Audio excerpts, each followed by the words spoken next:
கடந்த வாரத்திலே நான் உங்களுக்கு ஒரு காரியத்தை சொன்னேன். எத்தனை பேருக்கு ஞாபகம் இருக்குது என்று சொல்லி பார்க்கலாம். யாருக்காவது அதை குறித்து யாராவது ஒரு வார்த்தை, ஒரே வார்த்தையில் ஒரு வார்த்தை உங்களால் சொல்ல முடியுமா? பார்க்கலாம். யாருக்கு அது ஞாபகம் இருக்குது என்று சொல்லி பார்க்கலாம். ஞாபகம் இருக்கு, மறந்துட்டீங்கன்னு சொல்ல, அது ஒரு வார்த்தையிலே சொல்ல முடியக்கூடியவர்கள் யார் என்று பார்ப்போம். மனசை பற்றி 3 வாரமாக பேசிட்டு வரோம். பார்க்கலாம். நீங்கள் சொல்லுங்கள், பார்க்கலாம். உங்கள் மனசில் என்ன இருக்குன்னு பார்ப்போம். என்னங்க? Very good. இந்த வார்த்தையை தான் எதிர்பார்த்தேன். நீங்கள் சொன்னதெல்லாம் தப்பு இல்லை. நீங்கள் சொன்னீங்க இப்போ மனசு, ஆத்மா, ஆதாயம், நிறைய பேர் சொன்னீங்க. நீங்கள் சொன்ன பதில் தவறு அல்ல. கரெக்டான வார்த்தை என்னென்னா, ஆண்டவரை சந்தோஷப்படுத்துறது எப்படி. நான் அப்படி தானே தலைப்பும் கொடுத்துருந்தேன்னு நினைக்கிறேன். கர்த்தரை சந்தோஷப்படுத்துங்கள் தான் செய்திக்கு தலைப்பு கொடுத்து யூடியூப்லேயும் போட்டிருக்கிறோம். சந்தோஷம், அவரை சந்தோஷப்படுத்தணும். ஆமாம், ஆண்டவரை சந்தோஷப்படுத்தணும். இதை தான் நான் சொன்னேன். நான் இப்போ உங்களை பார்த்து அடுத்த கேள்வி கேட்க போகிறேன். எத்தனை பேர் ஆண்டவரை சந்தோஷப்படுத்த போகிறீங்க? அல்லது எத்தனை பேர் ஆண்டவரை சந்தோஷப்படுத்தி இருக்கீங்க? இல்லை சந்தோஷப்படுத்த போகிறீங்க? படுத்தணும்னு எத்தனை பேர் நினைக்கிறீங்க? நான் நிறுத்தி நிதானமாக தான் கேட்டுட்ருக்குறேன். என்னது? ஆண்டவரை சந்தோஷம். இப்போ சொல்லுங்கள். இப்போ நான் உங்களுக்கு கேள்வி கேட்டுட்டேன். இப்போ உங்கள் பதிலை சொல்லுங்கள். எத்தனை பேர் போன வாரம் ஆண்டவர் உங்களோட பேசினார்? ஆவியானவர் என் மனதில் கொடுத்த வார்த்தை தான் உங்களோட நான் பேசினேன் இல்லையா? அப்போ எத்தனை பேர் ஆண்டவரை சந்தோஷப்படுத்த போகிறீங்க? அல்லது எத்தனை பேர் ஆண்டவரை சந்தோஷப்படுத்தணும்னு நினைக்கிறீங்க? எத்தனை பேர் ஆண்டவரை சந்தோஷப்படுத்தணும்னு ஆசைப்படுறீங்க? இதுக்கு உங்கள் பதிலே இல்லையா? எத்தனை பேருக்கு ஆசை இருக்குது பார்ப்போம். எத்தனை பேர் நினைக்கிறீங்க? எத்தனை பேர் விரும்புகிறீங்க? எத்தனை பேர் செய்வீங்க? எப்படி செய்யணும்னு விரும்புகிறீங்க? கொஞ்சம் நான் உங்களை கையை உயர்த்த சொல்லலை. கவனிங்க. விருப்பம் உள்ளவங்க, சந்தோஷப்படுத்தணும்னு நினைக்கிறவங்க கையை உயர்த்தினா தான் கரெக்டு. ஏன்னா நான் என்ன சொன்னாலும் நீங்கள் செய்வீங்கன்னு எனக்கு தெரியும். நான் ஒரு ஸ்கூலில் ஆசிரியர்கள், கவனிங்க, நீங்கள் நிறைய பேர் ஸ்கூலுக்கு போயிட்டு வந்தவங்க தானே எல்லாருமே.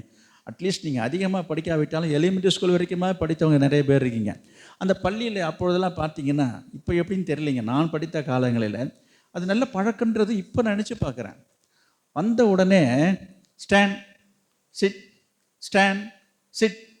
இப்போ உண்டா தெரியல. இப்போ படிக்கிற பசங்க சொன்னதுன்னு தெரியும். நான் படிக்கிற போதெல்லாம் தமிழில் என்ன சொல்கிறேன்? எழுந்துரு உட்காரு, எழுந்துரு உட்காரு.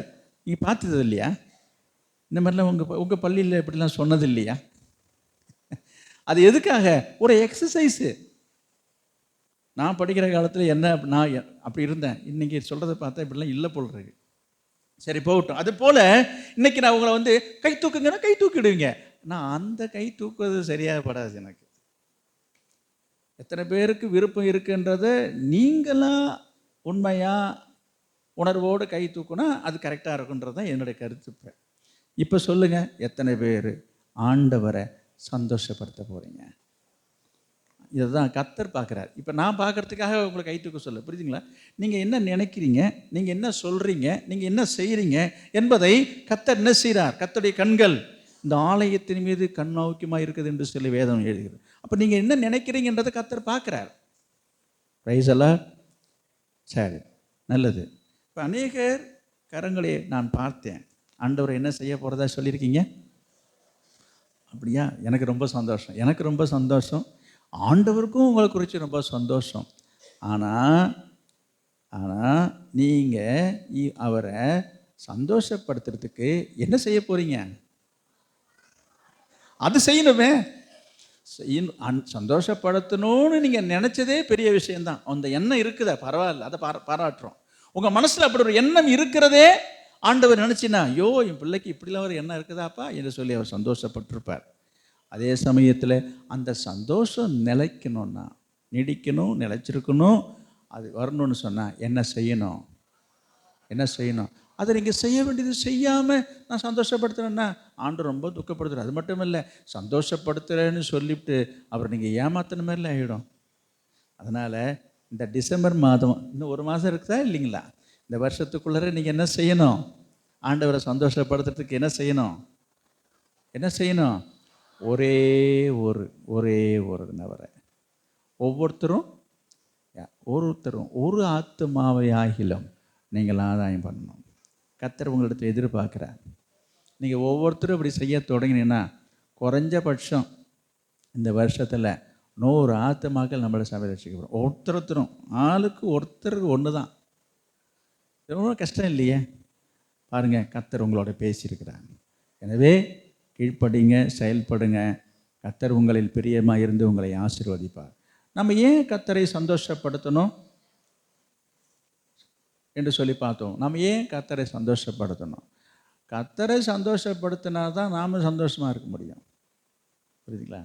எனவே இன்றைக்கு இந்த நாளிலே ஆண்டவரை சந்தோஷப்படுத்துகிற ஒரு காரியத்தை நான் தொடர்ந்து சொல்ல ஆசைப்படுவது. நான் ஆசைப்பட்டேன் என்று சொல்கிறதை விட பாருங்கள், 3-4 வாரங்களாகவே மனசு, மனம் என்கிற ஒரு வார்த்தையை மையமாக வைத்து தொடர்ந்து அந்த மனசை பற்றிய செய்திகளை ஆண்டவர் உங்களுக்கு சொல்லி கொண்டு வருகிறார் இல்லையா? இதை குறித்து நான் யோசிக்கும் பொழுது ஆண்டவர் சொன்னதை நான் உங்களுக்கு சொல்கிறேன். இந்த மனதை பற்றி ஆண்டவர் அவர் மனசில் உள்ளதை, என் மனசில் தந்ததை உங்கள் மனசுக்கு பிரயோஜனமாக இருக்கும்படி அல்லது உங்களுக்கு சந்தோஷமாக இருக்கும்படி இன்றைக்கு இந்த வார்த்தைகளை ஆண்டவர் உங்களுக்கு சொல்ல சொன்னார். புரியுதா? புரியலையா? என்னது? இந்த மனசுன்னு ஒன்று இருக்குது. எங்கே இருக்குது? எல்லாருக்கும் இருக்குது. எல்லாருக்குமே மனசு இருக்குது இல்லையா? அப்போ எல்லாருடைய இருதயத்தை அந்த மனசுன்னு இருக்குங்களே, அந்த மனசை பற்றி ஆண்டவர் அவர் மனசில் என்ன நினைக்கிறாரு, அவர் மனசில் என்ன இருக்குது, அவர் மனசில் இருக்கிறதை என் மனசில் ஆண்டவர் தந்து என்ன உங்கள் மனசுக்கு பிரயோஜனமாக இருக்கும்படி இந்த போன வாரமும் சரி இந்த வாரமும் சரி வார்த்தைகளை உங்களுக்கு கொடுக்கும்படி என் மனதில் தந்த வார்த்தைகளை இன்றைக்கு உங்களுக்கு ஆவியானவர் கொடுக்கும்படி வந்திருக்கிறார். அல்லேலூயா. ஆமாம். எனவே போன வாரம் சொன்னதனுடைய தொடர்ச்சி என்று எடுத்துக்கொண்டால் அது தவறில்லை. ஏனென்றால் ஆண்டவரை சந்தோஷப்படுத்துவதில் அப்போ ஆத்துமாக்களை ஆதாயம் பண்ணிவிட்டால் போதுமா? அப்போ அதுதான் ஆண்டவர் சந்தோஷமா என்று சொன்னால் ஆண்டவரே சொல்கிறார். என்ன சொல்கிறாரு? அப்போ ஆண்டவரை சந்தோஷப்படுத்த வேண்டியது அவசியம் என்பதை முதலாவது நாம் புரிந்து கொள்ள வேண்டும். எனவே நீங்கள் உங்கள் வாழ்க்கை, உங்கள் குடும்பம், உங்கள் பிள்ளைகள், உங்களுடைய எதிர்காலம் மகிழ்ச்சியாக இருக்க, சந்தோஷமாக இருக்க, ஆசீர்வாதமாக இருக்க நீங்கள் செய்ய வேண்டிய ஒரு காரியம் என்னவென்று சொன்னால் ஆண்டவர் மனசை சந்தோஷப்படுத்துங்க. அதில் ஒரு முக்கியமான ஒரு காரியத்தை பார்த்தோம். ஆத்துமாக்களை ஆதாயப்படுத்துவது ஆண்டவருக்கு ரொம்ப சந்தோஷம். அதை நீங்கள் செய்யுங்க. அடுத்ததாக என்ன செய்ய வேண்டும் என்பதை இன்றைக்கு நம்ம வாசிக்கலாம். நீதிமொழிகள் 23ஆம் அதிகாரம் 15வது வசனம். நீதிமொழிகள் 23வது அதிகாரம் 15வது வசனம். என் மகனே, உன் இருதயம் ஞானம் உள்ளதா இருந்தால் என்னிலே என் இருதயம் மகிழும். Praise the Lord. என் மகனே, உன் இருதயம் ஞானம் உள்ளதா இருந்தால் என்னிலே என் இருதயம் மகிழும். அப்ப ஆண்டவரை மகிழ பண்ணுகிற, மகிழ்ச்சிப்படுத்துகிற, சந்தோஷப்படுத்துகிற ஒரு காரியத்தை ஆண்டவர் இங்கு சொல்லியிருக்கிறார். ஆண்டவர் கடந்த வாரத்தை சொன்னார், நீ ஞானவானாகி என் இருதயத்தை சந்தோஷப்படுத்துன்னு சொல்கிறார். பாருங்க, ஆண்டவருக்கு நீங்கள் இருந்தாலும் இல்லாவிட்டாலும் அவரால் சந்தோஷமாக இருக்க முடியும். அவரிடத்துல சந்தோஷம் இருக்கிறது, சமாதானம் எல்லாமே அங்கே இருக்குது.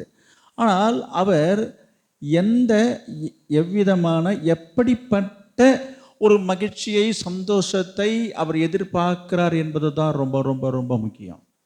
ஆண்டவர் எதிர்பார்க்கிற ஒரு மகிழ்ச்சி, சந்தோஷம் என்னவென்று சொன்னால் அவருக்கு பரலோகத்தில் இல்லாத ஒரு சந்தோஷமா? இல்லை. ஆனால் பரலோகத்திலேயே நிறைய சந்தோஷமான காரியங்கள் இருந்தாலும் ஆண்டவர் கண்டு பார்த்து சந்தோஷப்படுகிற ஒரு காரியம் உண்டு என்று சொன்னால் அவரால் உண்டாக்கப்பட்ட, படைத்த, உருவாக்கப்பட்ட மனுஷர்கள் என்ன செய்யணும்? அவரை சந்தோஷப்படுத்த வேண்டும் என்று சொல்லி ஆண்டவர் விரும்புகிறார். சொல்றது புரியுங்களா? அப்போ நம்ம பார்த்து நம்ம சொன்னால் நம்ம செய்தாதான், நம்ம செய்தாதான் ஆண்டவர் சந்தோஷமா இருக்குன்னு சொன்னா ஒரு கேள்வி எறும்போம், இல்லைண்ணா இல்லையா அப்படின்னா அப்போ நம்மளே தான் நம்பி இருக்கிறாரண்ணா. அப்படி சொன்னால் தவற இல்லை. ஆண்டவரால் எல்லாம் முடியும். ஆனால் உன்னை கொண்டு உன் மூலமாக உன்னால் ஒரு சந்தோஷம் கிடைக்கணும்னு அவர் விரும்புகிறது தவறல்ல என்பதை நீங்கள் முதலாவது புரிந்து கொள்ள வேண்டும் என்று நான் சொல்லுகிறேன். அதற்கு நான் ஒரு உதாரணம் சொன்னால் உங்களுக்கு சரியாக பொருந்தும் என்று நான் நினைக்கிறேன். இப்போ திருமணமாகி, நல்லா கவனிங்க, ஒரு புருஷன் மனைவி திருமணமாகி கொஞ்சம் வயதும் ஆகி ஒரு 2-3 பிள்ளைகளையும் பெற்று எடுத்து, நல்லா கவனிங்க, நல்ல வசதிகளோடு இருக்கிறார்கள். அவங்களுக்கு எல்லா வசதியும் இருக்குதுங்க. எதுவுமே இல்லை என்று சொல்ல முடியாத அளவுக்கு வசதி இருக்கிறது. சொந்தமாக வீடு இருக்குது, நிலம் இருக்குது, கார் இருக்குது, பங்களா இருக்குது, எல்லாம் வேலை செய்த ஆட்கள் இருக்கிறாங்க, பேங்க்கில் கேஷ் நிறையா இருக்கிறது. வேற என்ன வேணும் உங்களுக்கு சொல்லுங்க. அப்புறம் ஒரு வாழ்க்கை உலகத்தில் ஒரு மனுஷன் செழிப்பாக அத்தனையும் இருக்கிறதுங்க. நல்லா கேட்டுடுவாங்க. எல்லாம் இருக்குதுங்க. எல்லாம் இருந்தும் அந்த குடும்பத்தில் ஒரு பிள்ளை இல்லைன்னு சொன்னால் நல்லா யோசிச்சு பாருங்க. அது இல்லாதவங்க தான் அந்த வருத்தம், வலி வருத்தம் தெரியும். நான் சொல்றது உங்களுக்கு புரியும். நான் சொல்றது எவ்வளவு இருந்தாலும் நமக்கு ஒரு பிள்ளை இல்லையே, உண்டா இல்லைங்களா? ஏன் இவ்வளவு இருக்கு, இதை வச்சுட்டு நீங்கள் சந்தோஷமா இருக்க வேண்டியதான். ஏன் என்ன சந்தோஷம் போங்க, நமக்கு ஒரு பிள்ளை இல்லைங்க, உண்டா இல்லைங்களா? நம்பர் 1. அடுத்தது வரேன். இப்போ பிள்ளையும் இருக்குதுங்க, 1க்கு 2க்கு 3 4 கூட இருக்குதுங்க. அடுத்தது இல்லாதவங்க தான் அந்த பிரச்சனை நான் சொன்னேன். இப்போ இருக்கிறவங்க வருவோம். பிள்ளைகள் 2 3 கூட கணக்கு இல்லாமல் இருக்கிறது 2 எல்லாம் வச்சுக்கோங்க. இப்போ அவங்களுக்கும் எல்லா வசதியும் இருக்குதுங்க. என்ன வசதி? இப்போ நான் சொன்ன வசதி தான். ஏன்னா பெரிய வீடு, எல்லாம் காரு, ஆட்கள் தான், பணம் தான், நிறையா பெரிய ஒரு என்ன சொல்கிறது மிராஸ்தார் பண்ணை 20-30 ஏக்கர் நிலம் இருக்குதுங்க. இப்படி சொல்லிக்கொள்கிற அளவுக்கு ஒரு பெரிய செல்வாக்காவோடு இருக்கிறாங்க. பிள்ளைங்களும் இருக்கிறாங்க. அப்புறம் என்னங்க குறை? இப்போ ஒரு கேள்வி வருதா இல்லையா? அப்புறம் இவங்களுக்கு என்னங்க குறைச்ச சொல்கிறேன், என்ன குறை என்ன? இப்படி எல்லாம் இருந்தும் இந்த பிள்ளைங்க இந்த பெற்றவங்கள்ட்ட, தாய் தாப்பன்ட்ட ஒரு ஒட்டு இல்லாமல், உறவு இல்லாமல், ஒரு பாசம் இல்லாமல், ஒரு ஆசையாக பார்க்காம, பேசாமல், கொள்ளாமல் இருந்தால் எப்படி இருக்கும்? யோசித்து பாருங்க. இவங்களுக்கு எல்லாம் இருக்கு, எல்லாமே பணத்தாலே எல்லாவற்றையும் பண்ணிட முடியும். பணத்தால் எல்லாமே விலைக்கு வாங்க முடியுமே, உண்டா இல்லைங்களா? அப்படி இருந்தும் இந்த தாயும் தகப்பனும், இன்னைக்கு நிறைய தாய் தகப்பமாக இருக்கிறாங்க. எதுக்கு ஏங்குறாங்க? எல்லாம் இருந்தும் அந்த பிள்ளைங்க, அட என்னங்க நீங்கள் ஒரு நல்ல வார்த்தை பேச மாட்டேங்க, நின்று என்னம்மா அம்மா எப்படி இருக்கிறா, அப்பா எப்படி இருக்கிறன்னு ஒரு வார்த்தை பேச மாட்டேங்க, வந்து எட்டி பார்க்க மாட்டேங்க, ஒரு வார்த்தை பேச அட என்னப்பா உனக்கு தான் கோடிக்கணக்கில் குவிஞ்சு கிடக்குதியா பணம், அதை வச்சுட்டு அட நீ வேறப்பா அதை வச்சுட்டு நான் ஆறி தலையில் வச்சுட்டு ராத்திரியில் படுத்தா தூக்கமே வரல. கட்டுக்கட்டாக பணத்தை தலையில் வச்சுருந்தா கூட தூக்கம் வந்துடுமா? பணத்தை கட்டுக்கட்டாக பரப்பி அது மேலே படுத்திருந்தா தூக்கம் வந்துடுமா? நான் என்ன சொல்ல வரேன்றது உங்களுக்கு புரியும், புரியுதா? அப்போ இந்த சொத்து செல்வம், புரியுதுங்களா, வசதி ஆஸ்திகளால் ஒரு மனுஷனுடைய மனம் என்ன செய்வதில்லை, நிறைவு அடைவது இல்லை. அப்போ அது எதை எதிர்பார்க்கிறது என்று சொன்னால், அந்த மனசு அன்பை, பாசத்தை எதிர்பார்க்கிறது, அன்பை எதிர்பார்க்கிறது. புரியுங்களா? அப்போ எல்லாமே இருக்குதே.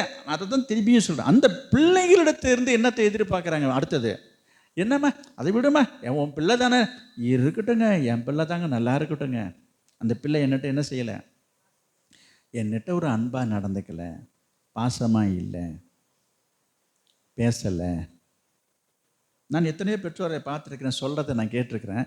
நான் இப்போ நான் உங்கள்கிட்ட பேசும்போது எனக்கு அதெல்லாம் ஞாபகத்து வருகிறது. அவங்களிடத்துல எல்லாவற்றையும் வாங்குவதற்கு வேண்டிய திராணி இருக்கிறது, வசதி இருக்கிறது, பணம் இருக்கிறது, பொருள் இருக்கிறது, செல்வம் இருக்கிறது. யாரிடத்துல? நான் திரும்பியும் அந்த பெற்றோர் இடத்துல நான் வருகிறேன். எல்லாமே இருக்குங்க. கடையில் போய் என்ன செய்யலாமல்ல, கடைக்கு ஏன் இப்போ தான் கடைக்கு போகிற வேலையெல்லாம் போச்சுங்க, எல்லாமே ஃபோன் தான். சொல்லிட்டேன், வீட்டில் ஒன்று இறக்கி வச்சிடும், நான் கவனித்து பார்க்கணும். இப்போ அந்த பெற்றோர் சொல்லுகிறதை நான் சொல்கிறேன், அட அட இதங்க எனக்கு அதில் ஒரு சந்தோஷம் இல்லைங்க. என் பையன் அல்லது என் பொண்ணு என்னது ஒரு வாழைப்பழத்தை ஒன்று, நிறையா சீப்பாக இல்லை, என்னது அதை ஒன்று வாங்கி கொண்டு இருந்தால் கொடுத்தா கூட அது ஒரு மனசுக்கு சந்தோஷமாக இருக்குங்க. உண்டா இல்லையா? நான் சொல்கிற இந்த வார்த்தை உங்கள் மனதிலே தோன்றுகிறதை நான் பேசி கொண்டிருக்கிறேன். நான் சொல்லுது நிஜமா பொய்யா என்று தான் நான் உங்களை பார்த்து கேட்குறேன். அப்போ மனசு எதை எதிர்பார்க்கிறது? பணம் பொருளை அல்ல, பாசத்தை எதிர்பார்க்கிறது. அந்த பாசத்தினால நம்ம என்ன கொடுக்குறோம், எவ்வளவு கொடுக்குறோம், எதை கொடுக்குறோம் என்பது முக்கியம் அல்ல. எத்தனையோ பேர் என்னிடத்தில் சொன்னதை நான் திரும்ப திரும்ப பேசிக்கிட்டு இருக்கேன் உங்கள்கிட்ட. அட என்னங்க நீங்கள் வேற, சும்மா ஒரு கீரையை வாங்கி அந்த கீரை எம்மாங்க போகிறோம், 5 ரூபா 10 ரூபா. ஒரு கீரை வாங்கியாந்து கொடுப்பானே அவன். 1000 என்கிட்ட இருக்கட்டுங்க, இவன் கையால் கொண்டாந்து கொடுத்தாதாங்க எனக்கு சந்தோஷம், என் பிள்ளை கொடுத்ததுன்னு நினைக்கிறாங்களா இல்லையா? நீங்கள் அமைதியாக இருக்கிறத பார்த்தா உங்களுக்கு அது மாதிரி எண்ணெலாம் இல்லை போல் இருக்கு. எத்தனை பேருக்கு நான் சொல்கிற இந்த வார்த்தை, நான் சொல்கிற இந்த கருத்து எத்தனை பேர் ஏற்றுக்கொள்கிறீங்க? ஆமாம் நீங்கள் சொல்கிறது கரெக்டு என்பதை ஒத்துக்கொள்கிறவங்க மட்டும் கையை உயர்த்துங்க. நான் இல்லைன்னா தப்புன்னு நான் வாபஸ் வாங்கிக்கிறேன். சரிதானே? நல்லது, கர்த்தருக்கு மகிமை. நான் எதற்கு இவ்வளவு ஆழமாக தோண்டிட்டு வரேன் அப்படின்னா, இதே போல தாங்க நம்ம இயேசு அப்பா, நம்ம தகப்பன் பரலோகத்தில் இருக்கிறாரு. அவருக்கு என்ன இருக்குது? அவருக்கு என்ன இருக்குது? எல்லாம் இருக்குது. அவருக்கு என்ன இல்லைன்றீங்க? எல்லாமே இருக்கிறாங்க. கோடான கோடி தேவ தூதர்கள் நின்று அவர் எப்போ பார்த்தாலும் என்ன சொல்லிட்டு இருக்கிறாங்களாம்? பரிசுத்த பரிசுத்த பரிசுத்தர் என்று ஓயாமல். நீங்கள் என்ன ஞாயிற்றுக்கிழமை ஒரு 1/2 மணி நேரம் முழங்கால போடுறதுக்கு ரொம்ப யோசிக்கிறீங்க. ஆமாம், அதான் உண்மை நான் பேசுகிறது. வேதம் சொல்லுகிறது, வேதத்தில் எழுதியிருக்கிறது, ஓயாமல் அவர் என்ன செய்கிறாங்களாம் அப்படின்னு என்ன அர்த்தம்? 24 மணி நேரமும் அவருக்கு முன்னாலேயே தான் நிற்பாங்களாம். என்ன சொல்லிட்டு இருக்கிறாங்க? பரிசுத்த பரிசுத்த பரிசுத்த. எங்கள் காது புளிச்சு போகாது, போர் அடிக்காது, சளிப்படிக்காது, இப்படிலாம் சில பேர் நீங்கள் நினைப்பீங்கல்ல. இல்லை, நான் கேட்குறேன், ஆண்டவருக்கு அதெல்லாம் போரும் அடிக்கலை, சளிப்படியும் இல்லை.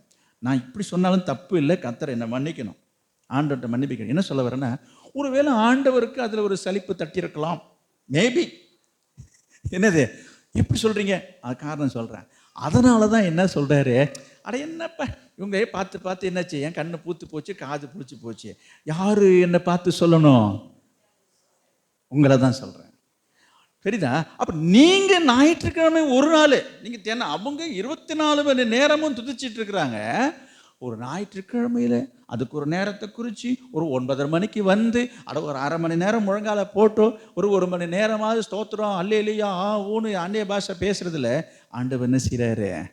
சந்தோஷப்படுறார். இப்போ புரியுதா? அவருக்கு எல்லாம் இருக்குங்க. உங்கள் வாயால், உங்கள் நாவினால அவர் புகழப்படணும், அவரை மகிமைப்படுத்தணுன்றதை ஆண்டவர் விரும்புகிறார். இப்போ தெரியுதா எதற்காக நாம் இங்கு வருகிறோம்? எதற்காக ஆண்டவரை துதிக்கிறோம்? எதற்காக பாடுகிறோம்? எதற்காக ஆராதிக்கிறோம்? கர்த்தரை பிரியப்படுத்த, கர்த்தரை சந்தோஷப்படுத்த. கவனிங்க. இப்படி இருக்கும் பொழுது அடுத்த காரியத்துக்கு வருகிறேன். இப்படி ஆண்டவருடைய பரலோக ராஜ்யத்திலே அவருக்கு இல்லாத எதுவுமே இல்லைங்க. ஆனால் ஆண்டவருடைய மனசு எதை எதிர்பார்த்து ஏங்குகிறது? யாரை எதிர்பார்த்து ஏங்கி கொண்டிருக்கிறார் உங்களுக்கு தெரியுமா? உங்களுக்கு பரலோகத்திலே கோடான கோடி தேவதூதர்களை சுற்றிலும் அவர்களை சிங்காசனம் சூழ்ந்திருந்தாலும் கூட அங்கே பொற்தலை வீதி என்று சொல்லப்படுறது எல்லாமே பொன்னால செய்யப்பட்டு தக தக தக்க தக்க மின்னிட்டு இருக்குங்க. எல்லாம் இருக்குது. இருந்தாலும் ஆண்டவருடைய கண், ஆண்டவருடைய மனசு யாரை தேடுது? எதை பார்க்கிறது? கொஞ்சம் சொல்லுங்க. நான் திரும்பியும் அங்கே வரேன். எங்கே வரேன்?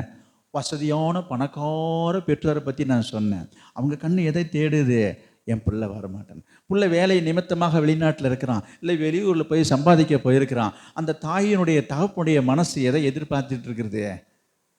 வெள்ளிக்கிழமையோ சனிக்கிழமையோ ஞாயிற்றுக்கிழமையோ ஆச்சுன்னா என் பிள்ளை வரமாட்டானா? நான் சொல்கிறது உலகத்துக்கு பேசிட்டு வரேன். ஒரு இப்படி போகிற போக்கில் இப்படி கண்ணில் முகத்தை காமிச்சிட்டு போக மாட்டானா? எப்படி ஒரு பெற்றோருடைய உள்ளம் இயங்குகிறதோ அதை விட ஆண்டவர் பெரிதானவர். ஆண்டோடைய மனசு இயங்குகிறது. ஒரு ஞாயிற்றுக்கிழமையாவது என் பிள்ளை ஆலயத்தில் ஒரு துதித்து ஸ்தோத்திரம் பண்ணிட்டு போக மாட்டானா? கர்த்தரை சந்தோஷப்படுத்துறீங்களா? இப்போ சொல்லுங்கள், நம்ம ஏன் ஆலயத்துக்கு வரோம்? நம்ம ஏன் நிறைய பேருக்கு புரிய மாட்டேங்குது. நேரம் இல்லை, எனக்கு வேலை இருக்குது. என்னையா வேலை? அவர் நினைச்சாருன்னா ஒரு கையை வச்சாருன்னா, புள்ளி வச்சாருன்னா சுத்தமாக எல்லாம் போயிடும். ஞாபகம் வச்சுங்க. எனவே அவர் உங்களை மிரட்டி பயமுறுத்தி உங்களுடைய அன்பை சம்பாதிக்க அவர் விரும்பலை. அதையும் சொல்லிடுறேன் நான். ஆமாம், அவர் அன்புள்ள தெய்வம். அவர் எப்படி ஒரு தாயினுடைய தகப்பனுடைய உள்ளம் தன் பிள்ளைகளுடைய அன்புக்கு இயங்குவதோ அதே போல தான் ஆண்டவருடைய இருதயம் உங்கள் அன்புக்காக இயங்கிக் கொண்டிருக்குது. பிரியமானவர்களே, நான் சொல்வது உண்மை. அந்த உண்மை என்னுடைய வெளிப்பாடு தான்.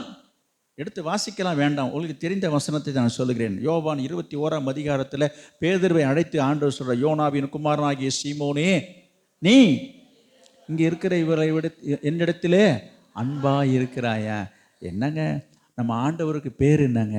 அவர் அன்பின் தெய்வம், அவர் அன்பின் சொருபி, அவர் அன்பே உருவானவர், அவர்கிட்ட இருக்க அன்பே அளவில்லாதது. அப்பேற்பட்ட ஒரு தெய்வம் கடவுளே என்னத்தை கேட்குது? அன்பை கேட்குறாருங்க. இது நமக்கு வித்தியாசமாக, வேடிக்கையாக, வினோதமாக உங்களுக்கு தோணவில்லையா? பார்த்துங்க. ஆமாம், அன்புன்றது அங்கேருந்து தான் வருதுங்க. நம்ம மனசுக்குள்ளே வர அன்பு அவரு கொடுத்தது தான். அவர் தான் நம்மகிட்ட என்ன எதிர்பார்க்குறாரு? அவர்கிட்ட நம்ம அன்பாக இருக்கணுமா? பார்த்தீங்களா? எவ்வளவு அன்பை கொட்டி கொட்டி அள்ளி அள்ளி குவிச்சு வச்சிருந்தாலும் அந்த ஆண்டவருடைய மனசும் கூட என்னத்தை எதிர்பார்க்குது? அன்பை தாங்க எதிர்பார்க்குது. இப்போ புரியுதா?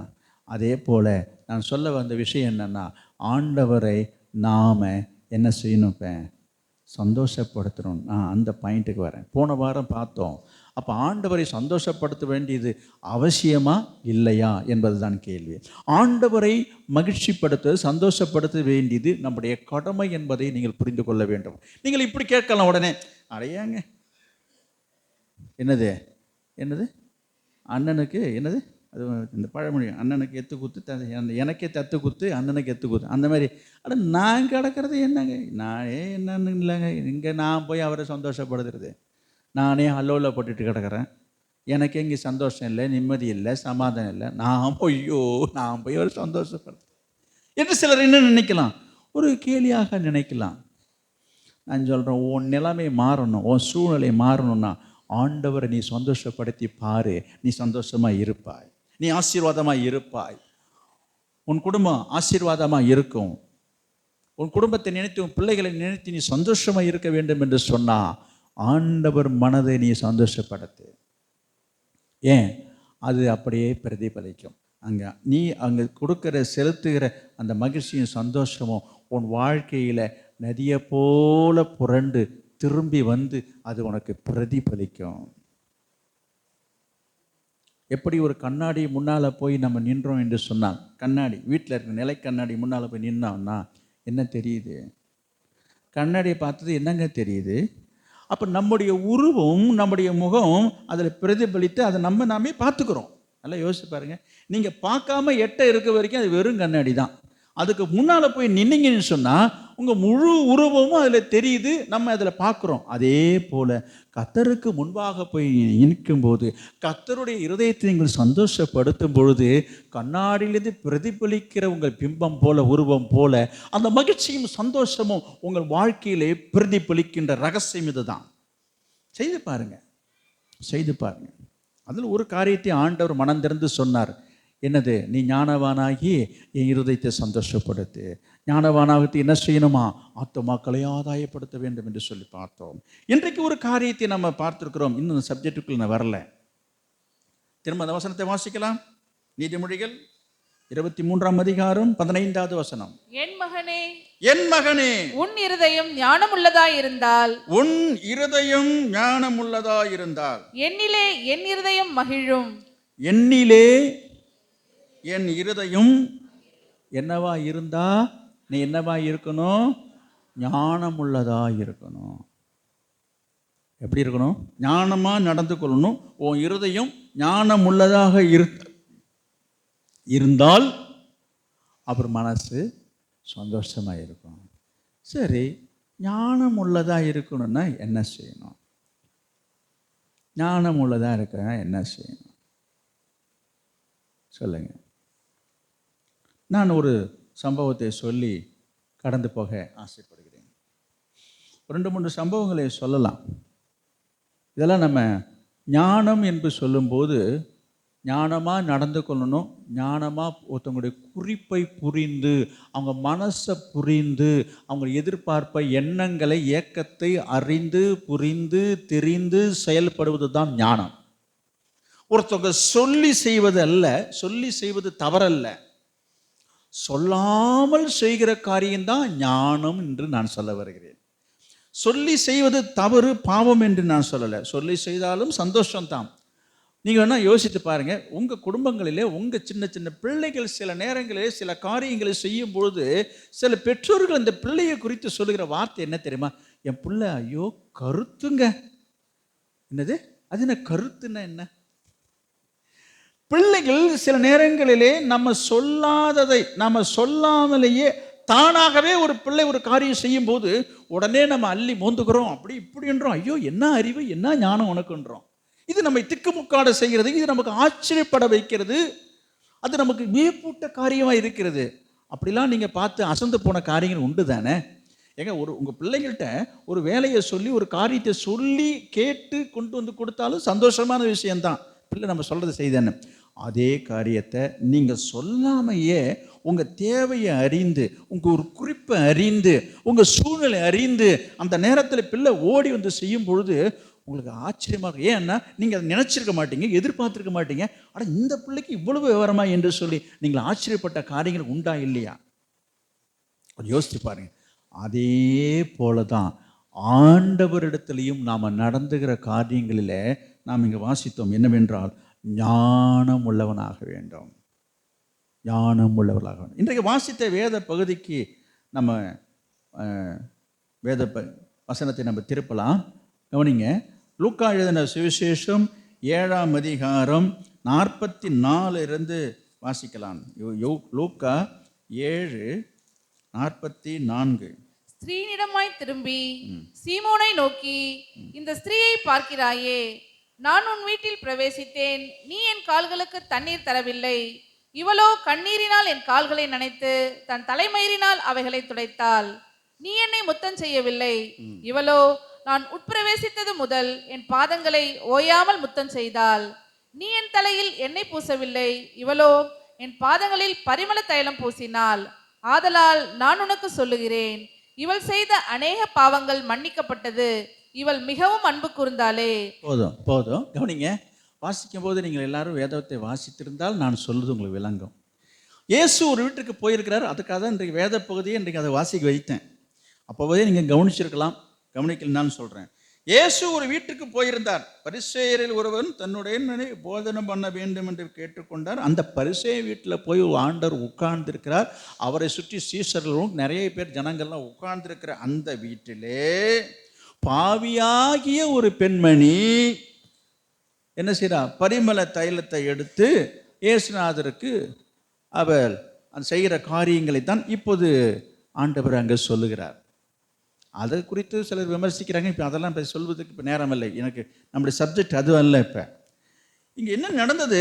அவன் அந்த வீட்டில் உள்ளவங்களாம் பார்த்து சொல்கிறாங்க, ஐயோ மோசமான ஒரு பொம்பளையாச்சே, இவரை தொடுறாரு, இவருக்கு தெரியாதா, என்னென்னமோ பண்ணிகிட்டு இருக்காரு, இவரை பாட்டு அமைதியாக இருக்கிறாரு என்று சொல்லி முணமுணமுணமுணமுன்னு எல்லாம் முறுமுறுக்கிறாங்க. இயேசுக்கு எல்லாமே தெரியுறதுனால பார்த்து, அட என்னப்பா என்ன அங்கே முணமுணன்றீங்க, என்ன பண்ணிகிட்டு இருக்கீங்கன்னு என்று சொல்லிட்டு அவர் சொன்னதை தான் இப்போ உங்களுக்கு வாசிக்க வைத்தேன். அவர் என்ன சொல்கிறாரு? நான் வீட்டுக்கு வந்து இவ்வளோ நேரம் ஆச்சு, என்னது நீ என் கால்களுக்கு தண்ணி கொடுத்தீங்களா? அவர் எப்படி அவங்களை மடக்கிறாரு பாருங்க. வந்து இவ்வளோ நேரம் ஆச்சுப்பா, கால் கழுவத்துக்கு நீ தண்ணி கொடுத்தியா? நம்பர் 1. அடுத்தது அதை விட்டுடுங்க. அடுத்தது 2வது, நீ என்னை முத்தம் செய்யவில்லை. ஐயோ இது ரொம்ப கொடுமையாக இருக்குது. இயேசு என்ன சொல்கிறாரு? இந்த அம்மா ஓயாமல் எனக்கு முத்தம் கொடுத்துட்டு இருக்கிறா, நீங்கள் யாராவது எனக்கு ஒரு முத்தம் கொடுத்தீங்களா? அடுத்த கேள்வி 2 ஆச்சா? அப்புறம் நீ என் தலையில் எண்ணெய் பூசவில்லை. இவளோ என் பாதங்களிலே, தலைக்கு நையா தலை, என் காலுக்கே அவ பூசிட்டா. போதும், 3 காரியமாச்சா? இப்போ நான் என்ன சொல்ல வரேன், இதை ஆண்டவர் அவர்கள்ட்ட சொல்கிறார். இந்த யாரெல்லாம் இதற்கு எதிர்ப்பு பேசுகிறார்களோ அவங்களை பார்த்து இயேசு சொல்கிறாரு, அட என்னப்பா என்ன பெருசாக பேசிகிட்டு இருக்கீங்க அந்த பெண்மணியை பற்றி? அவள் யாராக இருந்தா என்ன? அவள் என்ன செய்தா தெரியுமா உங்களுக்கு? அப்படி என்று சொல்லி அவள் செய்த செய்கையை ஆண்டவர் பாராட்டி பேசுகிறாரு, மெச்சிக்கிறாரு, அதை ரொம்ப பெருமையாக பேசுகிறாரு. இப்போ நான் திரும்பி உங்கள் இடத்துக்கு வரேன். நான் உங்கள் இடத்துலேருந்து நான் பேசுகிறேன். நானாக இருந்தால் இப்படி தான் கேட்டிருப்பேன். இல்லை, நானாக இருந்தேன், அவங்களுக்குள்ளே இந்த கேள்வி வந்திருக்கும். அடப்பாவமே, என்னையா அந்த மனுஷன் இப்படி நம்ம அபாண்டமாக நம்ம மேலே இவர் பழிய போட்டார். என்ன போட்டார்? நான் வீட்டுக்கு வந்தேன், நீ என்ன செய்யலை? கால் கழுவத்துக்கு தண்ணி கொடுக்குற. அடப்பாவி, அவரை போய் பாவின்னு சொல்ல முடியாது இயேசுவை. நம்ம பேசுகிற மழைப்படி அடப்பா என்னது சொல்லியிருந்தாங்க. என்னது ஒரு சொம்பு என்ன குடங்குடமாக கொண்டாந்து தண்ணியை ஊற்றிருப்பேனே. சொல்லுவீங்களா சொல்ல மாட்டீங்களா? எங்கள் வாயை திறந்து இந்த இயேசுநாதர் வந்த உடனே ஏன்ப்பா ஒரு கால் கழுவ தண்ணி கொடுன்னு சொன்னால் போதும், நம்ம காலே கழுவி விட்டுருப்போமே. வாயை மூடிக்கிட்டு அமுக்கமாக அழுத்தமாக இருந்துக்கிட்டு இந்த அம்மா செய்த, நான் வன்சிகமாக பேசுகிறேன், யோசித்து பார்க்கணும். நீங்கள் யோசித்து பார்க்குறேன். ஆண்டவர் சொல்கிறாரு, அதோட இல்லை எப்படி சொல்கிறாரு, நீங்கள் கொடுக்கலன்றவங்கள பழிய வேற போடுறாரு. இதுதான் அவங்களுக்கு ரொம்ப கஷ்டமாக இருந்திருக்கும். என்னது, எங்க கொடுக்கக்கூடாதுன்னா இந்த வீட்டுக்கு அழைச்சி வச்சு விருந்து வச்சுட்டு இருக்கா, சாப்பாடு கூப்பிட்டுருக்காங்க, சாப்பாடு நடந்துக்கிட்டு இருக்குங்க, இதெல்லாம் செய்து எனக்கு ஒரு சொம்பு தண்ணி கொடுக்க முடியாதா என்ன? நீங்கள் தான் சொல்லுங்க அந்த நியாயத்தை சொல்லுங்க. அப்புறம் என்ன சொல்கிறாரு இயேசு, இந்தாப்பா வந்து இவ்வளோ நேரம் ஆச்சா, ஒருத்தருக்கு ஒரு தண்ணி கொடுக்கறது வழி இல்லை அப்படின்றாரு. அவனுக்கு எப்படி இருந்திருக்கும்? நம்பர் 1. அடுத்தது என்னது, நீ என்னை ஐயோ ஐயோ ஏசுநாதருக்கு இப்படிலாம் ஒரு ஆசை இருக்குமா? என்னது நீங்கள் என்ன நினைப்பீங்க? பாடுறா இவருக்கு ஆசையை பாடுறா. என்னது என்ன ஆசை? ஓ யாருக்கு? இயேசு சொல்கிறாரு, நீ அதாவது இந்த பெண்மணி வந்து முத்தம் செய்ததை இயேசு சொல்கிறாரு. இயேசு அப்படி அதை எப்படி சொல்கிறாருன்னா, நீங்கள் எனக்கு முத்தம் கொடுக்கலன்றாரு. ஐயோ ஐயோ சொல்லியிருந்தா என்ன பண்ணியிருப்போம்? ஒரு பாட்டு பெர்க்மேன் செய்யறது, உந்தன் பாதம் ஓயாமல் முத்தம் செய்கிறேன்னு ஒரு பாட்டு. அதுமாதிரி சொல்லியிருந்தா போதும், என்ன பண்ணியிருப்போம்? ஐயா வாயை எடுப்பான்னு சொல்கிற வரைக்கும் விடாமல் முத்தம் கொடுத்துருப்போமே. என்ன இப்போ சொல்கிறாரு இந்த மனுஷன், முத்தம் செய்யவில்லை. 2 3 தலையில் எண்ணெய் ஏங்க சொல்லியிருந்தாங்க. என்னங்க பாட்டிலாக கொண்டாந்து எண்ணெயை தலையை பூச்சிருப்பாங்க. என்ன பண்ணல இவர் உலக பிரகாரம். இந்த மனுஷன் வாயை திறந்து இது மாதிரி இவர் என்ன வேணும்னு கேட்டிருந்தா ஒரு பாராசூட்டோ என்னது என்னது எத்தனையோ பேர் இருக்கு, ஏதாவது ஒரு எண்ணெய் பாட்டில் வாங்கி வந்து நான் கொடுத்துருக்க மாட்டேன்னா. என்னது என்னங்க இப்படி சொல்கிறாருங்க, இதெல்லாம் நியாயமாக இப்போ வந்து சொல்கிறாருங்க. எப்போ சொல்கிறாரு பாருங்க, அதுவும் இந்த அம்மா செய்ததுக்கு அப்புறம் நீ செய்யலை என்று சொல்கிறாரு. அப்போ நான் இதை யோசித்து பார்த்தேன், இது என்ன அர்த்தம் அது? அப்போ ஆண்டவருக்கு மனசில் இது போல் ஒரு விருப்பம், எண்ணம், ஆசை இருந்திருக்குன்றது தானே இதுலேருந்து நமக்கு தெரிய வருது. இதை வந்து இயேசு என்ன செய்யலை, வாயை திறந்து வாயால் ஒரு வார்த்தை சொல்லலை. சொல்லியிருந்தா நடக்குமா நடக்காதா, தருவாங்களா தரமாட்டாங்களா, செய்வாங்களா செய்ய மாட்டாங்களா? நீங்களே சொல்லுங்கள் நியாயத்தை. நிச்சயமாக வந்த உடனே தம்பி ஒரு சொம்பு தண்ணி எடுத்து கொண்டாந்து காலை சொம்பு தண்ணி என்ன அவங்களே காலில் ஊற்றி கழுவியே விட்டுருப்பாங்க. ஒரு சாமர்த்தியம் இங்கே பாருங்க. என்னது சொல்லாமே எல்லாம் மனசில் வச்சுட்டு இந்த அம்மா செஞ்சதுக்கப்புறம் ரொம்ப இதாக பேசிகிட்டு இருக்காரு. இது சரியில்லை, இது சரியில்லை அப்படின்னு நீங்கள் சொல்கிறீங்களா? சொல்கிறேன், நான் எல்லாத்தையும் விளக்கம் சொல்கிறேன். அப்படி தான் நம்ம பேசுவோம், அப்படி தான் நம்ம நினைப்போம். இது இன்றைக்கி வீட்டில் குடும்பத்தில் நடந்தாலும் இப்படி தான். இப்போ நீ இவ்வளோ தூரம் பேசுகிறேன்னு வாயை திறந்து நீ இப்படி சொல்லியிருந்தா நான் வாங்கிட்டு இருந்தேன், இந்த வாழைப்பழம் என்ன ஒரு தாரே கொண்டாந்து இறக்கிருப்பேனே. நான் ஒரு உதாரணம் சொன்னேன் பார்த்தீங்களா, சில பெற்றவங்களோட மனசில் இப்படி எண்ணம் இருக்குன்னு. அதை வந்திய வெறுங்கையை வீசிக்கிட்டு ஒரு வாழைப்பழம், என்னங்க ஒரு வாழைப்பழம் எவ்வளோங்க இருக்கும் யோசிச்சு பாருங்கள். இப்படி சொல்லும்பொழுது என்ன நினைப்பாங்க, அடாடாடாடாடாடா நீ இந்த மாதிரிலாம் சொல்லுவேன்னு தெரிஞ்சிருந்தா, நீ இந்த மாதிரிலாம் வாழைப்பழம் சாப்பிடுவேன்னு தெரிஞ்சிருந்தா, இல்லை நான் வாங்கிட்டு வரணும்னு நீ நினச்சிருந்தா ஒரு தாறு வாழைப்பழமே நான் வாங்கி வந்து இறக்கியிருப்பேனே. அடப்போப்பா உன் தாறு, நான் சொல்லாமல் நான் கேட்காம நீயா பிரியப்பட்டு வாங்கிட்டு வரதில் தாங்க சந்தோஷம் இருக்குது. உண்டா இல்லையா? நீங்கள் தான் சொல்லணும் அதை, இந்த நியாயத்தை. எங்க சொல்லி கேட்டு வாங்கிறதுலையும் சந்தோஷம் இருக்குது. அதை விட அதிக சந்தோஷம் இதில் இருக்குது. சொல்லாமல் ஒருத்தர் கொண்டு வந்து கொடுக்குறாங்க பாருங்க, அது நம்மளை திக்குமுக்கு ஆட வச்சு மனசை ரொம்ப பரவசப்படுத்துது. அதுதாங்க அதிக அன்பு காட்டுகிறது. இதை தான் நீங்கள் இயேசு இங்கே சொல்லுகிறார் என்றதை நான் சொல்ல வருகிறேன். இப்போ புரியுதா? அப்போ இயேசு இதை எந்த ஆங்கிளில் எந்த கோணத்தில் பார்க்குறாரு என்று சொன்னால், இவர்களை செய்யவில்லை என்று சொல்கிறார். இங்கே பாருப்பா, நான் இதெல்லாம் செய்ய சொல்லவே இல்லை, நான் கேட்கவே இல்லை. இந்த அம்மா என்ன பண்ணுது வந்ததுலேருந்து? என் காலுக்கு கண்ணீரால் நீ தண்ணி கொடுக்க மாட்டேன்ட்ட, கண்ணால் ஓடுது தண்ணி, அந்த தண்ணியாலேயே என் காலை கழுவிடுச்சு. நீ ஒரு சொம்பு தண்ணி கொடுக்கல. அடுத்தது என்ன செய்யுது? என் காலடி பாதத்தை வந்து முத்தம் பண்ணுது. நீ எனக்கு ஒரு முத்தம் கொடுத்தியா? இது எப்படி இருக்கு? சரி, நான் அதுக்கு ஒரு உதாரணம் சொல்கிறேன். நிறைய பேருக்கு பிள்ளைகளை நேசிக்காதவங்க யாருமே இருக்க மாட்டாங்க. எல்லாருமே நான் சொல்கிறேன், சின்ன பிள்ளை கூட சின்ன பிள்ளை நேசிக்கும். கவனிங்க, வாலிப பிள்ளையாக இருக்கட்டும், வயதானவங்களாக இருக்கட்டும், வயது சென்றவங்களாக இருக்கட்டும், கவனிங்களேன். இப்போ நான் சொல்கிறது ஒரு வயசுலேருந்து 2 வயசுக்குள்ளற ஒரு பிள்ளை இருக்குது வச்சுக்கோங்க, சின்ன பிள்ளைய. இல்லை, எல்லாருமே அதை தூக்கி கொஞ்சம் மகிழ்வதில் எல்லாருக்கும் சந்தோஷம் இருக்குதுங்க. கவனிச்சுட்டே வாங்க. அந்த மாதிரி பிள்ளைங்களை நம்ம என்ன செய்யும்? உடனே எல்லாரும் அந்த கன்னத்தை கிள்ளுவாங்க, கன்னத்தில் முத்தம் கொடுப்பாங்க, அப்புறம் இப்படி பிடிச்சி ஒரு முத்தம் கொடுப்பாங்க, என்னென்னமோ பண்ணுறாங்க அந்த பிள்ளைக்கு. இப்போ இந்த பிள்ளை நீங்கள் கேட்காம, நீங்கள் நினைக்காம, நீங்கள் சொல்லாமல் திடீர்னு வந்து உங்கள் கன்னத்தில் ஒரு முத்தம் கொடுத்தா எப்படி இருக்கும்? ஐயோ, ஒரே சந்தோஷம்.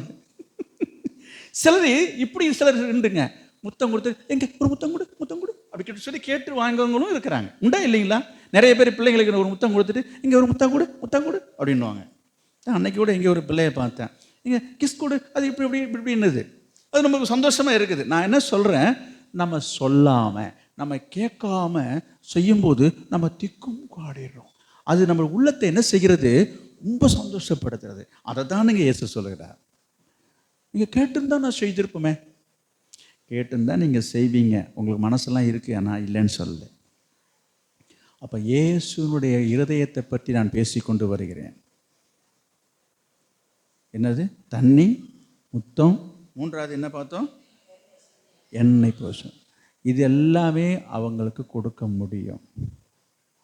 அப்போ இயேசு அதை பாராட்டுவதுடைய நோக்கம் என்ன? அப்போ இயேசு அங்கே என்ன சொல்லி முடிக்கிறாரு? அப்போ இவருடைய செய்கைகள் இயேசுனுடைய மனசை, இருதயத்தை என்ன செய்து விட்டது? மகிழ்ச்சியாக்கி விட்டது, சந்தோஷப்படுத்தி விட்டது. அதனால் என்ன நடந்தது? அவருடைய பாவங்கள் மன்னிக்கப்பட்டது. அடாடாடா! அப்போ எவ்வளோ பெரிய ஒரு டாக்டிக்ஸ், அதாவது எவ்வளோ பெரிய ஞானமாக இந்த பெண்மணி செயல்பட்டு ஒரு ஆசீர்வாதத்தை பெற்றுக்கொண்டாள். இயேசு அங்கே சொல்லுகிற வார்த்தையை திரும்பவும் உங்களுக்கு நான் சுட்டி காட்டுகிறேன். 47 இருக்குது பாருங்க. ஆதலால் நான் உனக்கு சொல்லுகிறேன், இவள் செய்த அநேக பாவங்கள் மன்னிக்கப்பட்டது, இவள் மிகவும் அன்பு கூர்ந்தாளே. போதும். இவள் சாதாரணமாக அன்பு கூர்ந்ததாக சொல்லப்படலை. இவன் என் மேல ரொம்ப பிரியமா அப்படி சொல்ல. ஆண்டவர் சொன்ன வார்த்தை, இவள் மிகவும் அன்பு கூர்ந்தாளே. பார்த்தீங்களா? அப்போ ஆண்டவருடைய மனசில் இடம் பிடிச்சிட்டா, ஆண்டவர் மனசை அவ தொட்டுட்டா, ஆண்டவர் மனசில் திருப்தி சந்தோஷமாகி தான் அந்த வார்த்தை வருகிறது. நான் என்ன சொல்ல வருகிறேன்? அப்போ ஆண்டவருடைய மனசை, இருதயத்தை நீங்கள் சந்தோஷப்படுத்தக்கூடியவர்களாக நடந்து கொள்ள வேண்டும். இப்போ அடுத்தது கேட்பாங்க, இப்போ இதுலேருந்து இவ்வளோ நேரம் பேசிட்டேன், கேட்பாங்க, இப்போ என்ன செய்ய சொல்கிறீங்க? இப்போ கொண்டுட்டு போய் இவர் காலில் தண்ணி ஊற்ற சொல்கிறீங்களா? ஊற்றிடுவோம். நீங்கள் அடுத்தது இப்போ என்ன முத்தம் செய்ய சொல்கிறேன், எங்கே போய் என்ன செவுத்துக்கா முத்தம் கொடுக்குறது? இல்லை அது ஏசுநாதர் போட்டோ படத்தை எடுத்து வச்சுட்டு முத்தம் கொடுக்குறதா? என்ன செய்ய சொல்கிறீங்க? இப்போ அடுத்தது எண்ணெய் பூச சொல்கிறீங்க. இப்போ என்ன பண்ணுறது? நாங்கள் தான் வாரம் எல்லோரும் எண்ணெய் பாட்டில் எடுத்துகிட்டு வராங்களா? நிறைய பேர் எண்ணெய் எடுத்துன்னு ஜாம் பண்ணிட்டு போயிட்டுருக்கீங்க. ஆனால் அது இல்லையா? அதுக்காக இப்போ நீங்கள் அதையே தான் செய்யணும்னு அர்த்தம் இல்லை. புரியுதா? அப்போ என்ன சொல்ல வருகிறேன், இதே போல் ஆண்டவருடைய மனசை அறிந்து நீங்கள் செய்கிற செயல்படுகிற காரியங்கள் கர்த்தருடைய இருதயத்தை சந்தோஷப்படுத்தும். அது அவங்க இருதயத்தை கவரும், தொடும். அதனால் அவருடைய இருதயத்தில் இடம் பெறுவீங்க. இதன் மூலமாக நீங்கள் ஆசீர்வதிக்கப்படுவீங்க. இதன் மூலமாக உங்கள் இருதயம் மகிழும். அப்போ நீங்கள் மகிழ்ச்சியாக இருப்பதற்கான காரணங்கள், ஐயோ எனக்கு தெரியலையே, ஐயோ எனக்கு தெரிய மாட்டுது, இப்போ இதையும் செய்யக்கூடாதுன்னுட்டிங்களே. எதை செய்யக்கூடாது? இப்போ நான் செய்யக்கூடாதுன்னு சொல்ல, இப்போ என்ன செய்யலாம்? அடுத்த கேள்வி உங்கள் மனசில் எழும்பும். என்னது? இப்போ தண்ணியும் கொண்டு போய் எங்கே ஊற்றுறது? தண்ணியை என்ன முத்தம் கொடுக்குறோனாங்க, எங்கே போய் யாருக்கு முத்தம் கொடுக்குறது? ஏசுனாருக்குள்ள ஏன் முத்தம் கொடுக்க சொல்கிறாரு? நான் சொல்கிறேன், எழுத்தின் பிரகாரமாக நம்ம அதை அப்படி யோசிக்க வேண்டாம். அப்போ ஆண்டவருடைய மனசை, இருதயத்தை அறிந்து புரிந்து நம்ம நடந்து கொள்ள வேண்டும் என்பதை தான் இது வெளிப்படுத்துகிறது. அதை தான் இங்கு நம்ம வாசித்தோம். என்னது? என் மகனே, அந்த அந்த அந்த வசனத்தை திரும்ப ஞாபகப்படுத்த. நீதிமொழிகள் 23:15 பார்த்தோம். என் மகனே, என்னது? நீ ஞானவானாகி என் இருதயத்தை சந்தோஷப்படுத்து. அப்போ ஞானவானாகின ஞானமாய் நடந்துக்கணும். புரியுதுங்களா? இப்போ ஞானம்னா அந்த ஞானம் தான் நமக்கு இல்லையே. கர்த்தருக்கு பயப்படுதலே ஞானத்தின் ஆரம்பம். நீதிமொழிகள் 1:7 நான் நினைக்கிறேன். நீதிமொழிகள் 9:10 சொல்லப்பட்டிருக்கிறது. ஞானம்னா என்னங்க? அது ஞானம் கர்த்தருக்கு பயப்படுதலே ஞானத்தின் ஆரம்பம். ஆமாம், கர்த்தருக்கு பயப்படுதல் தான் ஞானத்தின் ஆரம்பம். அப்போ கர்த்தருக்கு பயப்படுறதுன்னா என்ன? தீமையை விட்டு விலகுவதே கர்த்தருக்கு பயப்படுகிற பயம். புரியுதுங்களா? அப்போ ஆண்டவருடைய எதிர்பார்ப்புகளை அறிந்து செயல்படுவதற்கு நான் இன்னொரு சந்தர்ப்பத்தையும் சொன்னாதான் இன்னும் உங்கள் மனசில் பதியும். இந்த ஒன்றை மட்டும் சொன்னால் உங்களுக்கு மனசுக்கு நிறைவாக இருக்குமா? எனக்கு தோன்றவில்லை. இன்னும் ஒரு சம்பவத்தையே நான் உங்களுக்கு சொல்ல போகிறேன். லூக்கா 17:12. லூக்கா 17:12.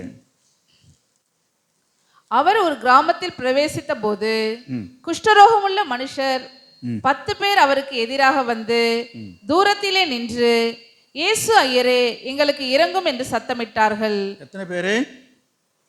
10 பேர். என்னவா இருக்கிறாங்க அவங்க எல்லாம்? 10 பேரும் குஷ்டரோகம் உள்ளவங்க. இந்த குஷ்டரோகம் பிடிச்ச அந்த 10 பேர் என்ன செய்தாங்க? இயேசுநாதர் அவர் ஒரு வழியாக போயிட்டு இருக்கிற அந்த வழியில் வந்தவங்க எதிர்கொண்டு இயேசுவை பார்த்து சொல்கிறாங்க, ஐயா எங்களுக்கு இரக்கம் செய்யுங்க என்று சொல்லி சொல்றாங்க. அவர்களை அவர் பார்த்து நீங்கள் போய் ஆசாரியர்களுக்கு உங்களை காண்பியுங்கள் என்றார். அந்தபடி அவர்கள் போகையில் சுத்தமானார்கள். கவனிங்க, இது ஒரு பெரிய மிராக்கல்ங்க. அது இயேசு ஆரம்பத்திலேயே ஒரு குஷ்டரோகியை தொட்டு சுகமாக்கிறார் என்று எழுதியிருக்குது. அது வேற ஒரு இடத்துல வேறொரு குஷ்டரோகியை. ஆண்டவர் ஒரு மனிதனை தொட்டும் சுகமாக்குவார், தொடாமலையும் சுகமாக்க முடியும். அப்படிப்பட்ட வல்லமை உள்ளவருங்க அவரு. இந்த இடத்துல பார்க்குறோம், ஒரு 10 பேர் குஷ்டரோகி வந்திருக்கிறாங்க. ஒருத்தவங்க மேலேயும் ஒரு விரலை கூட தொடலைங்க. நீங்கள் இப்படிலாம் தப்பாக நினச்சிடக்கூடாது. பார்த்தீங்களா, இயேசுநாதருக்கு கூட குஷ்டரோகியை கண்டாலே தொடறதுக்கு இஷ்டம். ஐயோ இப்படிலாம் குதர்க்கமாக பேசுகிறாலாம் இருக்கிறாங்க. அதனால தான் இயேசு இதுக்கு முன்னதாக ஒரு சம்பவம் இருக்குது, வேதத்தில் இருக்கிறது. ஒரு குஷ்டரோகியாக ஒரு மனுஷன் ஆண்டவரோட பாதத்தில் வந்து உட்கார்ந்து அழுகுறான். ஆண்டவரே உமக்கு சித்தமானால் எனக்கு சுத்தமாக்கு, எனக்கு சித்தம் என்று சொல்லி இயேசு மனதுருகி அவனை தொட்டார். இந்த மாதிரிலாம் இந்த மனுஷன் பேசுவான்னு சொல்லிட்டு தான் இயேசு அவங்களை தொட்டாராம். யாரை? குஷ்டரோகியாக இருந்தவனை இயேசு தொட்டு அவன் உடனே சுகமாயிட்டான். புரியுதா? அதனால் ஆண்டவர் தொடவும் செய்வார், தொடாமையும் செய்ய முடியுன்றதுக்கு தான் இங்கே பார்க்குறோம். 10 பேர் வந்து நிற்கிறாங்க. இயேசு சொல்கிறாரு, அட என்னப்பா நீங்கள் திரும்பி போங்க, போகும்போது சரியாயிடுனாரு. இவ்வளோதான் சொல்கிறாருங்க. திரும்பி போகிறாங்க. வாசிங்க. திரும்பி போகையில் சுத்தமானார்கள். அந்தபடி அவர்கள் போகையில் சுத்தமானார்கள். படிங்க. அவர்களில் ஒருவன் தான் ஆரோக்கியமானதை கண்டு, அதுல 10 பேர்ல 10 பேருமே சுகமாயிட்டான். அதுல ஒருத்தனுக்கு மட்டும்தான் ஸ்ட்ரைக் ஆகுது, உதிக்குது. அதில் ஒருவன் தன் ஆரோக்கியமானதை கண்டு திரும்பி வந்து பார்க்கிறான். கையை காலு உடம்பெல்லாம் பார்க்கிறான். அடடட நல்லா ஆயிட்டமே, சுகமாயிட்டமே என்று சொல்லி திரும்பி வந்து உரத்த சத்தத்தோட தேவனை மகிமைப்படுத்தி, இங்க பாருங்க, அதுல ஒருத்தன் மொத்தம் 10 பேருங்க. அதில் ஒருத்தர் மட்டும் என்ன செய்கிறான்? ஐயோ நம்ம நல்லா ஆயிட்டுதுன்னு சொன்ன உடனே அவனுக்கு ஒரே சந்தோஷம், ஒரே மகிழ்ச்சி. அவன் என்ன பண்ணுறான் பாருங்க, அவருடைய பாதத்துக்கு அருகே முகங்குப்புற வந்து விழுந்து அவருக்கு ஸ்தோத்திரம் செலுத்தினான். போதும். அதில் ஒருவன் வந்தவனுக்கு ஒரே சந்தோஷம்.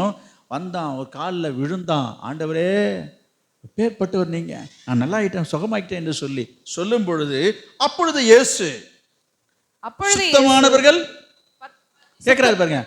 அப்பொழுது இயேசு என்ன செய்யறாரு?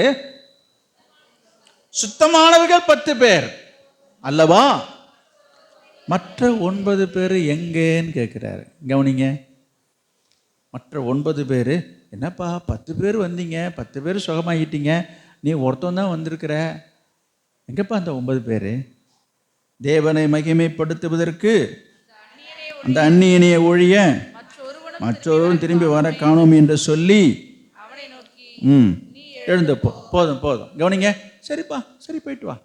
இப்போ நான் இந்த சம்பவத்துக்கு வரேன். இந்த எழுந்து போயிட்டான். போனவன் எப்படி அந்த 9 பேரை பார்த்துருக்க மாட்டான். அப்புறமாவது இந்த 9 பேரையும் ஒருத்தனை காணவேன்னு சொல்லி திரும்பி இவனை பார்த்துருப்பாங்க, நினச்சிருக்க மாட்டாங்களா? இதெல்லாம் கொஞ்சம் இமேஜின் பண்ணி பாருங்க.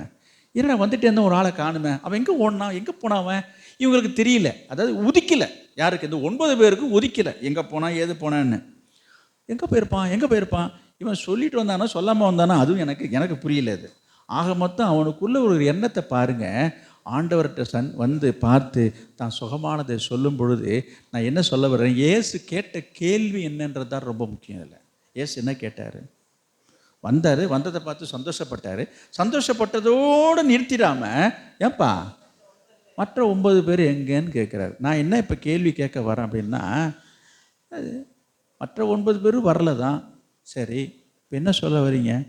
இப்போ இந்த 9 பேர்கிட்ட இவன் போய் சொல்கிறான். இங்கே பாருங்க, இவன் பார்த்தது போனது, இந்த மாதிரி இயேசுநாதர் கேட்டது, என்னப்பா அது நான் போனேன், என்னை பார்த்து இப்படி கேள்வி கேட்டார், நீங்களும் வந்திருக்கலாமே, வராமல் போயிட்டீங்களே, இந்த மாதிரி ஏதாவது என்ன செய்திருப்பாங்க சொல்லுங்க, அவங்களுக்குள்ள பேசியிருப்பாங்க. அப்போ இந்த 9 பேர் என்ன சொல்லியிருப்பான்? அந்த 9 பேர் இந்த ஒரு மனுஷன்கிட்ட என்னெல்லாம் சொல்லியிருக்க கூடும்? உங்களை ஒதுக்கலை. கவனிங்க, ஏன்பா போனது தான் போனேன்னு வேறு, அங்கே மேலே ஏசுநாதரை பார்க்குறேன்ட்டு வந்துட்டு ஒரு வார்த்தை சொல்லக்கூடாது. என்ன சொல்லின்னு நான் வந்திருப்பேன், என்னை கூப்பிட்டு தான் நான் வந்திருப்பேனே. கவனிங்க, இப்போ என்னென்னலாம் காரணம் சொல்லுவாங்கன்னு நான் சொல்கிறேன், விளக்கம். என்னை கூப்பிட்டுருக்கலாமே, என்கிட்ட நீ சொல்லியிருக்கலாம்ல, இந்த மாதிரி போயிட்டு வந்து சொல்கிறிய படுபாவி அப்படின்னு பேசியிருப்பாங்க. நம்பர் 1. அடுத்த கேள்வி, சரி ஏசுநாதர் என்ன சொன்னார், என்ன சொல்லி அனுப்புனார்? நீங்கள் போய் ஆசாரியனுக்கு காட்டுன்னு தானே சொன்னார். அவர் ஒரு வார்த்தை நீ வந்து என்னட்டு சொல்லுன்னு சொல்லியிருந்தா நான் வந்திருப்பேனே, சொல்லலை, நான் வரலை. அடுத்தது அவர் மேலேயே பழி. யார் மேலே? ஏசுநாதர் மேலே. இப்படிலாம் நீங்கள் பேசக்கூடும். அவங்க பேசுகிறாங்க இல்லையே, இந்த மாதிரிலாம் அறிவு புத்தியெல்லாம் நிறைய பேருக்கு இருக்குங்க. எதை மடக்கலாம், எதையிலேருந்து நம்மளை காப்பாற்றிக்கலாம், தப்பிக்கலான்ற சொல்வதற்கு யாருக்கு இன்றைக்கி சொல்லித்தரணும்னு அவசியமே கிடையாதுங்க. இன்றைக்கி சின்ன பிள்ளையிலேருந்து எந்தெந்த காரியங்கள்லேருந்து எப்படி தப்பிச்சுக்கணும், என்ன சாக்கப்போக்கு சொல்லணும், என்ன சொல்லி நம்ம மேலே குற்றம் வராமல் பார்த்துக்கிறதுக்குன்னே மூளை வேலை செய்கிறது தான் இன்றைக்கி நிறைய பேருக்கு இருக்குது. ஆனால் இங்கே எழுதப்படலையே தவிர இப்படிலாம் அவங்க சொல்லியிருப்பாங்க. என்ன சொல்லியிருப்பாங்க? ஒரு வார்த்தை ஏசுநாதர் என்ன செஞ்சுருக்கலாம், பாரியா சொல்லிட்டு நாங்கள் வரலன்னு பேசுகிறார் அவர். என்னதுங்க சொல்லுங்க, நீங்கள் அதை ஒத்துக்கிறீங்களா? போதான்னு சொன்னார், வர சொன்னாரா? இங்கே எழுதியிருக்குதான், எழுதப்படலை. புரியுதா? அப்போ இவன் மட்டும் ஏன் வந்தான்? அந்த நன்றி உணர்வு. அப்போ இயேசுங்க என்ன சொல்ல வர்றாருன்னா, சரி பரவாயில்ல, 9 பேர் வராததை அவர் பெரிதுபடுத்தாமல் இருந்திருக்கணும். அப்போ பெரிதுபடுத்துகிறார் என்று சொன்னால் அவர் மனசுக்குள்ளர, அவர் உள்ளத்தில் என்ன விதமான உணர்வு எண்ணம் இருந்திருக்கிறது என்பதை நீங்கள் புரிஞ்சிக்கணும்னு நான் சொல்ல வரேன். இப்போ சொல்லுங்க, அவர் என்ன புரிஞ்சுக்கிட்டாரு, அவர் என்ன உணர்ந்திருக்கிறாரு? வர சொல்லலை தான், திரும்பி வான்னு சொல்லலை தான், வந்து எனக்கு நன்றிலாம் சொல்லணும், தேங்க்ஸ்லாம் சொல்லணும்னு சொல்லலை தான், அதெல்லாம் உண்மைதான். ஆனால் இயேசுனுடைய உள்ள எண்ணத்தை எதிர்பார்க்குது. இதெல்லாம் வந்து நான் சொல்லணுமா, திரும்பி வந்து எனக்கு தேங்க்ஸை சொல்லணுமா, எனக்கு திரும்பி வந்து எனக்கு நன்றி சொல்லணும் உனக்கு சொல்லணுமா? சொன்னாதான் வந்து எனக்கு நன்றி நீ சொல்லுவியா? உனக்கு நன்றி சொல்கிற எண்ணம் இருக்குதா? உனக்கு நன்றி உள்ள ஒரு உணர்வு இருக்கிறதா? இதாங்க ஞானம். இப்போ புரியுதா? நீ ஞானவானாகி என் இருதயத்தை சந்தோஷம். சும்மா எல்லாத்தையும் சொல்லிக்கிட்டே இருக்கிறதல்ல. இப்போ புரியுதா? சொல்லாமலேயே செய்யணும். ஐயோ சொல்லாமல் செய்கிற அளவுக்கு எனக்கு மூளை இல்லையே, அறிவு இல்லையே, நானே மந்த புத்தியாக இருக்கிறேனே அப்படின்னு நீங்கள் கொட்டிக்கலாம். உங்களை நீங்களே என்ன பண்ணலாம், ஐயோ நான் என்ன பண்ணுறதுன்னு. ஆமாம், அதுக்கும் வழி இருக்குது, அதுக்கும் வழி இருக்குது. நமக்கு இதெல்லாம் உதிக்க மாட்டுதே, உங்களுக்கு உதிக்கிறது உதிக்கலையே. இப்போ இந்த 9 பேரும் புலம்பியிருப்பான், இப்படியும் புலம்பியிருப்பான். என்னது, ஐயோ உனக்கு ஸ்ட்ரைக் ஆச்சு, எனக்கு ஸ்ட்ரைக் ஆகலையா, ஐயோ நீ போய் நல்ல பேரை தட்டிட்டு வந்துட்டியே, எனக்கு ஏன்டா இந்த மரமண்டைக்கு உதிக்காமல் போச்சுன்று இந்த 9 பேரும் என்ன செஞ்சுருக்கலாம், ஒரு வேலை புலம்பி இருக்கக்கூடும். அதுபோல் ஒரு வேளை நீங்களும் புலம்பி கொண்டிருக்கலாம், உங்கள் மனசில் இந்த எண்ணங்களை வரலாம். நீங்கள் எப்படி வரீங்களோ ஏது வரீங்களோ, கர்த்தருடைய வார்த்தைக்கு நான் வருகிறேன். கர்த்தருடைய வார்த்தை என்ன சொல்லுகிறது, என்னங்க சொல்லுது, நீ ஞானவானாகி. அப்படின்னா எப்படி ஆகணும்னா என்ன அர்த்தம், எல்லாத்தையும் நீ குறிப்பால் புரிஞ்சிக்கணும், சொல்லாமல் புரிஞ்சிக்கணும். ஐயோ நான் எங்கே போகிறது, எப்படி போகிறது, என்ன செய்கிறது, இதுக்கு எப்படிங்க புரிஞ்சிக்கிறது? ஞானமாக நடந்துக்கணும்னா என்னங்க பண்ணலாம் அதுக்கு? நமக்கு தான் ஞானமே இல்லையே. கர்த்தருக்கு பயப்படுதலே, நீ முதல்ல கர்த்தருக்கு பயந்து நட. கர்த்தருக்கு நீ பயந்தினா உனக்கு என்ன உள்ளத்தில், உன் மூளையில், உன் இதில், மனசில் என்ன உதிக்கும், ஞானம் உதிக்கும். அப்போ இந்த ஞானம் உதிக்கும் போது நம்ம என்ன செய்யும், நம்முடைய இருதயம் ஆண்டவரை சந்தோஷப்படுத்தணும்னு தூண்டும், புரியுதா, உணர்த்தும், புரியுதா. அந்த ஞானம்தான் அந்த ஸ்திரிக்கும் இருந்துச்சு. இந்த 10 பேரில் ஒருத்தன் வந்தான் பேர், அவனுக்கும் இருந்திருக்குன்றது நான் சொல்ல வருகிறேன். இப்போ புரியுதா? அப்போ ஆண்டவருடைய இருதயத்தை நம்ம சந்தோஷப்படுத்துறதுன்னா அவர் சொல்லி கேட்டு பண்ணுறது அல்ல. இது போன்று நம்ம என்ன செய்யணும், அவர் இருதயத்தை சந்தோஷப்படுத்துகிறோம் தான். என் மகனே நீ ஞானவானாகி என் மனசை சந்தோஷம். அப்போ ஞானமாக நம்ம நடந்து கொள்கிறோமா? ஞானமாக நடந்து கொள்கிறதுக்கு என்ன செய்யணும்? திரும்ப அதுக்கு நான் உதாரணம் சொல்கிறேன், கவனிங்க. இந்த பச்சை குழந்தை இருக்குது பாருங்கள், ஒரு 3 மாதம் 4 மாதம் 5 மாதத்து குழந்தைய நான் சொல்கிறேன். இப்போ அந்த குழந்தைய வச்சு நான் ஒரு காரியம் சொல்கிறேன். இப்போ ஒரு குழந்தை அழுவுது, கவனிங்க. இந்த நான் சொல்கிற இந்த 5 மாதத்து குழந்தை அழுவுது. அந்த வீட்டுக்கு நீங்கள் போகிறீங்க, நான் சொல்கிறது உங்கள் பிள்ளை இல்லை, நீங்கள் ஒரு வீட்டுக்கு போகிறீங்க, அந்த வீட்டில் ஒரு 5 மாதத்து குழந்தை அழுவுது, கவனிச்சுட்டே வாங்க. இப்போ நீங்கள் அந்த போகும்பொழுது, அந்த குழந்தை அழுவும் பொழுது, சத்தத்தை பார்க்கும்போது கேட்கும்போது நம்ம என்ன சொல்லுவோம், குழந்தை ஏன் அழுவுது, பசியா? குழந்தை எதனால் அழுவோம், பசி எடுத்தால் அழுவோம், நம்பர் 1. அடுத்தது, வயிற்று வலிச்சதுன்னா, ஜீரணம் ஆகாமல் வயிற்று வலிந்தனாக்கா குழந்தை அழுவும். இந்த கிரேப் வாட்டர்னு ஒன்று போடுவாங்க, கொஞ்சம் இதாகிடும் 2.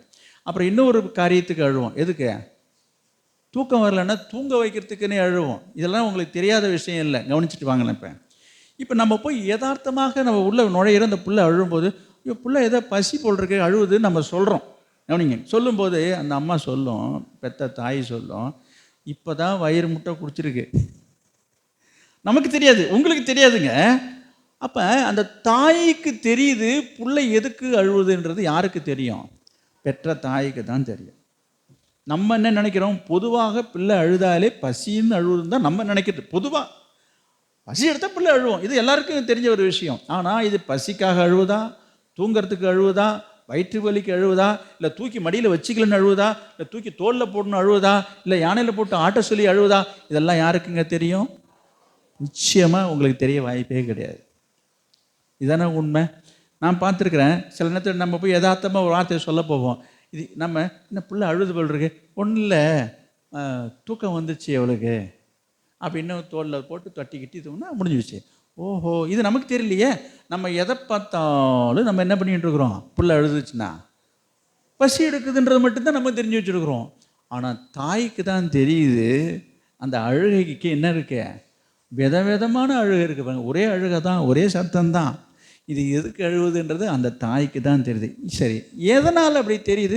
அப்போ அந்த தாயும் பிள்ளையும் ஒன்று இணைந்து இசைந்து ஓர் உயிராக இருப்பதனால அந்த பிள்ளையினுடைய உணர்வு நமக்கு தெரியாது. என்ன பேசுதா என்ன, சொல்லுதா என்ன, அந்த குறிப்பை ஒரு தாய் எப்படி அறிஞ்சிக்கிறான்றது தான் நான் கேட்குறேன். இப்போ புரியுதா உங்களுக்கு? அப்போ அந்த அந்த என்ன சொல்கிறேன், அந்த ரத்த உறவை நான் சொல்கிறேன், அந்த உணர்வுகளை நான் சொல்கிறேன். நான் இதெல்லாம் ஆச்சரியமாக இருக்கேன், உண்மையாகவே சொல்கிறேங்க. சில நேரத்தில் இந்த பிள்ளைங்க பேசுகிறதே நமக்கு புரியாதுங்க. தப்பன்னுவோம், கரெக்டாக அந்த அம்மாக்காரங்க இது சொல்லுதுன்றாங்க. இப்போ யோசித்து பாருங்கள் இதெல்லாம். அப்போ என்ன சொல்கிறேன், அப்போ அவங்களுக்கு தானே புரியுது. அப்போ என்ன அது, அந்த இணக்கத்தை நான் சொல்லுகிறேன். இப்போ நம்ம ஆண்டவர்கிட்ட நான் வரேன். அப்போ ஆண்டவருடைய மனசை நம்ம அறிஞ்சிக்கிறதுக்கு இதே போல் தான் இப்போ நம்ம நிலைமை அப்படி தான் இருக்குது இப்போ. புரியுதா? அப்போ ஆண்டவர் என்ன நினைக்கிறாரு, ஆண்டவர் என்ன எதிர்பார்க்குறாரு, ஆண்டவர் என்ன செய்ய சொல்கிறாரு, ஒன்றுமே புரிய மாட்டேது நம்ம. அப்போ கர்த்தரோடு நீங்கள் இணைந்திருந்தால், இசைந்திருந்தால் கர்த்தருடைய மனசை நீங்கள் புரிந்து கொள்ள முடியும் என்று நான் சொல்கிறேன். சொல்கிறது விளங்குதா? அப்போ கர்த்தருடைய காரியத்தை நம்ம அறிந்துக்கணும், புரிந்துக்கணும் என்று சொன்னால் அவரோடு நம்ம என்ன செய்திருக்கணும். சங்கீதம் 25ஆம் அதிகாரம் 14வது வசனம். சங்கீதம் 25ஆம் அதிகாரம் 14வது வசனம்.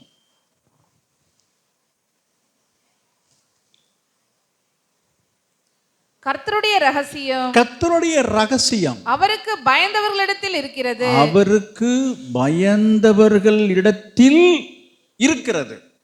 அப்போ அவர் மனசுக்குள்ளே இருக்கிறது, அவர் மனசில் இருக்கிறது, அவர் மனசில் என்ன நினச்சிட்டு இருக்காரு, அவர் இருக்கிறது யாருக்குங்க தெரியும்? இதெல்லாம் பரம ரகசியம் இது. அப்போ இந்த ரகசியம் யாருக்கு தெரியும் என்று நம்ம வாசிக்கிறோம். கர்த்தருடைய ரகசியம் அவருக்கு பயந்தவரிடத்தில் இருக்கிறது. யாருக்கு பயப்படுவா?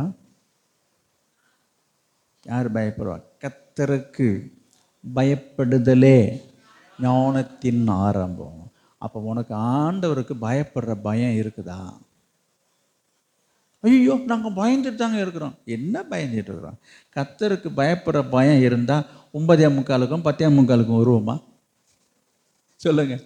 கர்த்தருக்கு பயப்படுற தாமதமாக வர்றதிலிருந்து, ஜெபம் பண்ணாமல் இருக்கிறதுலேருந்து, வேதம் வாசிக்காமல் இருக்கிறதுலேருந்து, கர்த்தரை பாடாமல் துதிக்காமல் ஆராதிக்காமல் இருக்கிறது, ஆராதனை நேரத்தில் அங்கும் இங்கும் போய் அலைஞ்சு திரிஞ்சிட்டு இருக்கிறதுலேருந்து, டைம் பாஸ் பண்ணுறதுலேருந்து, இதை அவாய்ட் பண்ணுறது. ஆராதனையே சில பேர் அவாய்ட் பண்ணுறது. என்ன எல்லாம் பாடிக்கிட்டி முடிக்கிட்டு நம்ம போய் உட்காருவோம்.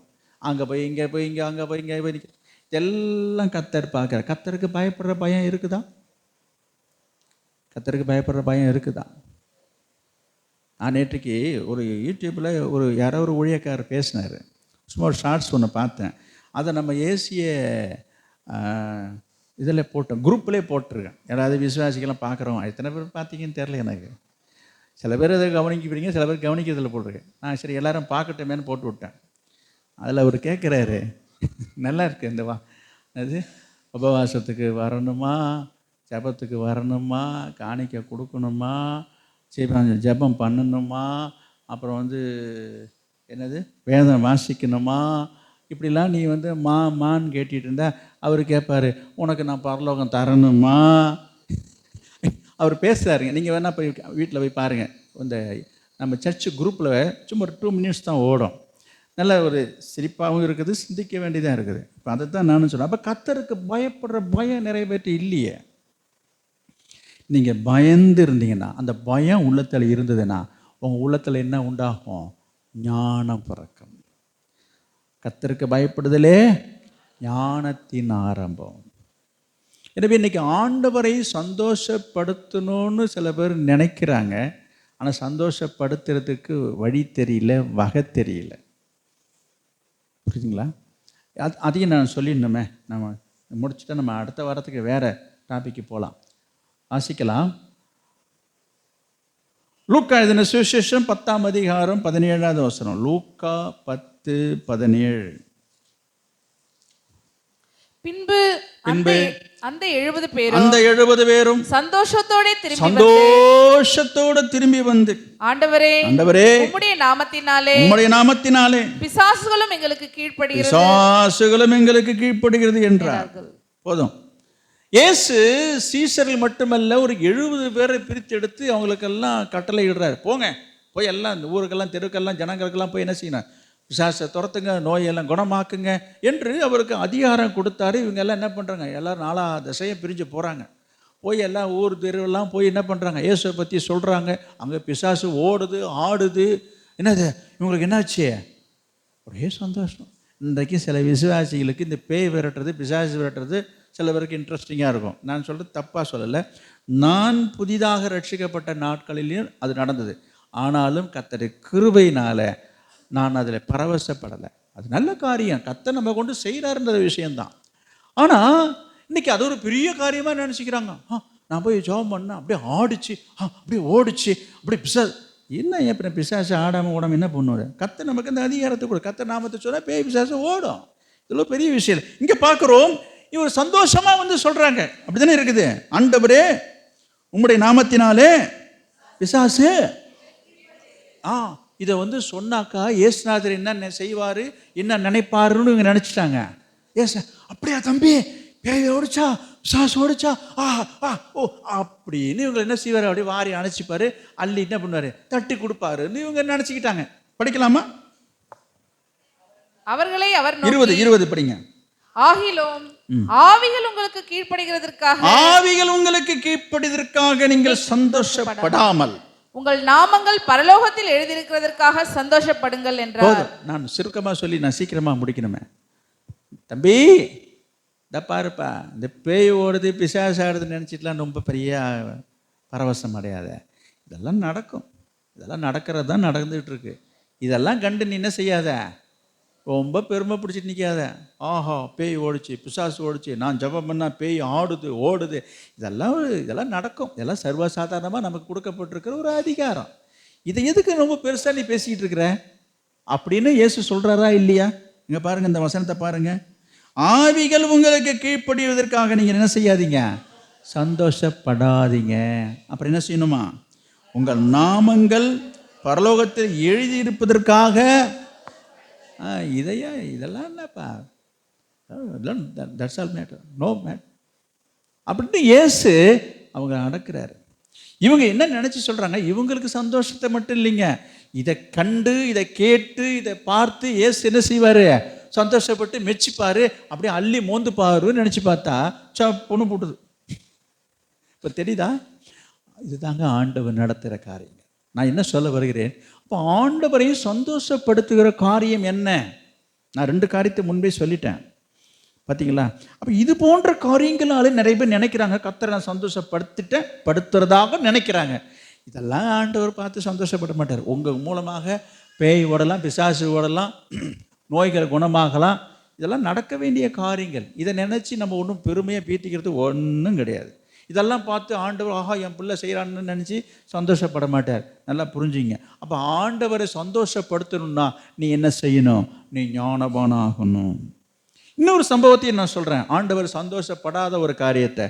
லூக்கா 9ஆம் அதிகாரம் 53வது வசனம். லூக்கா 9ஆம் அதிகாரம் 53வது வசனம். சீக்கிரம். அவர் எருசலேமுக்கு போக நோக்கமாய் இருந்தபடியால், அவர் எருசலேமுக்கு போவதற்காக போய்க்கொண்டு அந்த ஊரார் அவரை ஏற்றுக்கொள்ளவில்லை. இயேசு ஊழியம் செய்து கொண்டிருந்த காலத்திலே அவர் ஊராக போய் கொண்டிருக்கும் பொழுது அவர் ஒரு ஊருக்கு போவதற்காக அந்த ஊருக்கு உள்ள நுழைகிறாரு. அந்த ஊருக்காரங்க அவரை ஏற்றுக்கொள்ளல. இது எவ்வளோ பெரிய, நம்ம இதை படிக்கும்போது நமக்கே கொதிக்குது. ஏசுநாதரை ஒரு ஊரில் விட மாட்டான், அப்பேற்பட்ட ஜனம் யாராது அப்படின்னு ஒரு எண்ணம் நமக்குள்ள ஒரு எமோஷனல் வரதான் செய்யும். படிங்க திரும்ப. அவருடைய சீஷராகிய யாக்கோபும் யோவானும் அதை கண்டபோது, அதை பார்த்த உடனே அவனை டென்ஷன் ஆயிட்டான், கொதிக்கிறான், அப்படியே பிரஷர் ஏறுது அவனுக்கு, பிபி. அதை கண்டபோது ஆண்டவரே எலியா செய்தது போல வானத்திலிருந்து அக்கினி இறங்கி இவர்களை அழிக்கும்படி நாங்கள் கட்டளையிட உமக்கு சித்தமா என்று கேட்டார்கள். என்னது இங்க பாருங்க, ஆண்டவரே உங்களை இந்த ஊருக்குள்ளர விடாத இருக்கிற, அதை உங்களை போய் இந்த ஊருக்கு வரக்கூடாதுன்னு சொல்ற இந்த ஊரை என்ன செய்யக்கூடாது, இப்போ நம்ம விட்டு வைக்க கூடாது. என்ன பண்ண போறோம், என்ன பண்ணட்டும், எலியா செஞ்சது போல என்ன செய்ய போகிறோம், அக்கினியை இறக்கி இந்த ஊரையே காலி பண்ணிடணும். என்ன சொல்கிறீங்க, இங்கே பாருங்க, அவர் கேட்குற கேள்வி இப்படி தான் இருக்குது. என்னங்க என்ன சொல்கிறீங்க, சொல்லுங்க என்று உமக்கு சித்தமா. கட்டளையிடுறது யாரு, அதான் பாருங்க, அதையும் பாருங்க, அதையும் சொல்லணும். ஆண்டவர்கிட்ட போய் சிபாரிசெல்லாம் பண்ண கிடையாது. இவங்க என்ன நினச்சிட்டாங்க, இவங்களுக்கு பவர், இவங்க கையிலேயே இவங்க பவர் இருக்குன்ற நினைப்பெல்லாம் பேசுகிறாங்க. ஆண்டவரே இப்போ நாங்கள் செய்யட்டுமா, நாங்கள் சொல்லட்டுமா, என்ன இதெல்லாம் ஆண்டவருக்கு தெம்பில் தான் அங்கே பேசிகிட்டு இருக்கிறாங்க. இவர் பக்கத்தில் இருக்கிற தெம்பில் தான் நாங்கள் செய்யட்டுமா, நீங்கள் என்ன நீ செஞ்சிட, அவருடைய சித்தம் இல்லாமல், அவர் அனுமதி இல்லாமல், அவர் உனக்கு பர்மிஷன் கொடுக்காம, அவர் பவர் உனக்கு கொடுக்கலனாக்க நீ வேலை செய்யுமா, நிச்சயமாக செய்யாது. நல்லா புரிஞ்சுக்கணும். ஒரு சம்பவத்தை நான் சொல்கிறேன். பவுல், பேதுரு இவங்கெல்லாம் ஊழியம் செய்திருக்கிற போது அப்போஸ்தலர் நடவடிக்கையில் இருக்கிற ஒரு சம்பவத்தை நான் சொல்கிறேன், கவனிங்க. அவங்க போய் நிறைய இடத்துல போய் பிசாசெல்லாம் துரத்துறாங்க, மந்திரவாதத்தெல்லாம் இருக்கிறாங்க. அப்போ ஒரு மந்திரவாதி என்ன செய்கிறான் வந்து, ஓ பரவாயில்லையே, இது நல்லா இருக்குதே, இயேசு பேரை சொன்ன என்ன எழுது, பேய் பிசாசெல்லாம் ஓடுதுன்ட்டு என்ன பண்ணிட்டான் அவன், இவன் போய் சொல்கிறான், பவுல் சொல்லுகிற, பவுல் வணங்குகிற, இயேசு நாமத்தினால் வணங்குறேன்னு. அடிச்சது அந்த பிசாசு. பவுலின்னு தெரியும், இயேசு நீ யாரான்னு சொல்லி துண்டை தோலை துணியெல்லாம் உருவி விட்டுட்டு ஓடுறான். நான் எதுக்கு இது சொல்ல வரேன்னா, கவனிங்க, அவருடைய பவர் நமக்குள்ளே இருந்தால் தான் உன் காரியம் பலிக்கும். சும்மா நமக்கு எல்லாம் இருக்குன்ற மாதிரி செய்திங்கன்னா கதை இப்படி ஆகிடும். அப்போ இவங்க என்ன துணிச்சலில் செய்கிறாங்க அப்படின்னா, இயேசுநாதர்கிட்ட சொல்கிறது பார்த்தா, அவர் பக்கத்தில் இருக்கிறதுனால ஒரு தெம்பில் தான் என்ன பண்ணுறாங்க, நாங்கள் இந்த ஊரையே இப்போ என்ன பண்ண போகிறோம், எலியா செஞ்சதை போல். நான் சொல்கிறேன், இயேசுநாதர் மனசை வச்சு அப்படின்னாக்கா நடந்துடும் நீ நினைக்கிறீங்க. நான் சொல்கிறது உங்களுக்கு புரியலையா? இப்போ அப்படியாப்பா செய்ப்பான்னு நினச்சிங்க. இப்போ செய்ய சொல்லி இவன் குய்யா முய்யா அவனை கத்தி அங்கே ஒரு நெருப்பும் வரலன்னு வச்சிங்க, அக்கினி இறங்கலன்னு வச்சிங்க. நீங்கள் கொஞ்சம் யோசித்து பாருங்கள். இயேசு அப்படி சொல்லலை, செய்யலை. நான் வேறு விதமாக அதை சிந்திக்கிறேன். இயேசுநாதர்கிட்ட வந்து சொல்கிறாங்க, யாக்கோபும் ரொம்ப டென்ஷன் ஆகி, ஓ அப்படியாப்பா, சரி சரி ரைட், ஆல்ரைட் ரைட் அப்படி சொல்லிட்டு ஒரு பாட்டு கம்மன் இருக்கிறாரு. இவங்க என்ன பண்ணுவாங்க, அக்கினி இறக்கும், எலியோ ஊன்னு கத்துவாங்க. அங்கே என்ன இருக்காது, அங்கே ஒரு நெருப்பு பொறி கூட வந்திருக்காது. அவர் பாட்டு பார்த்துட்டு சிரிச்சிட்டு இருப்பார். என்ன சொல்கிறீங்க?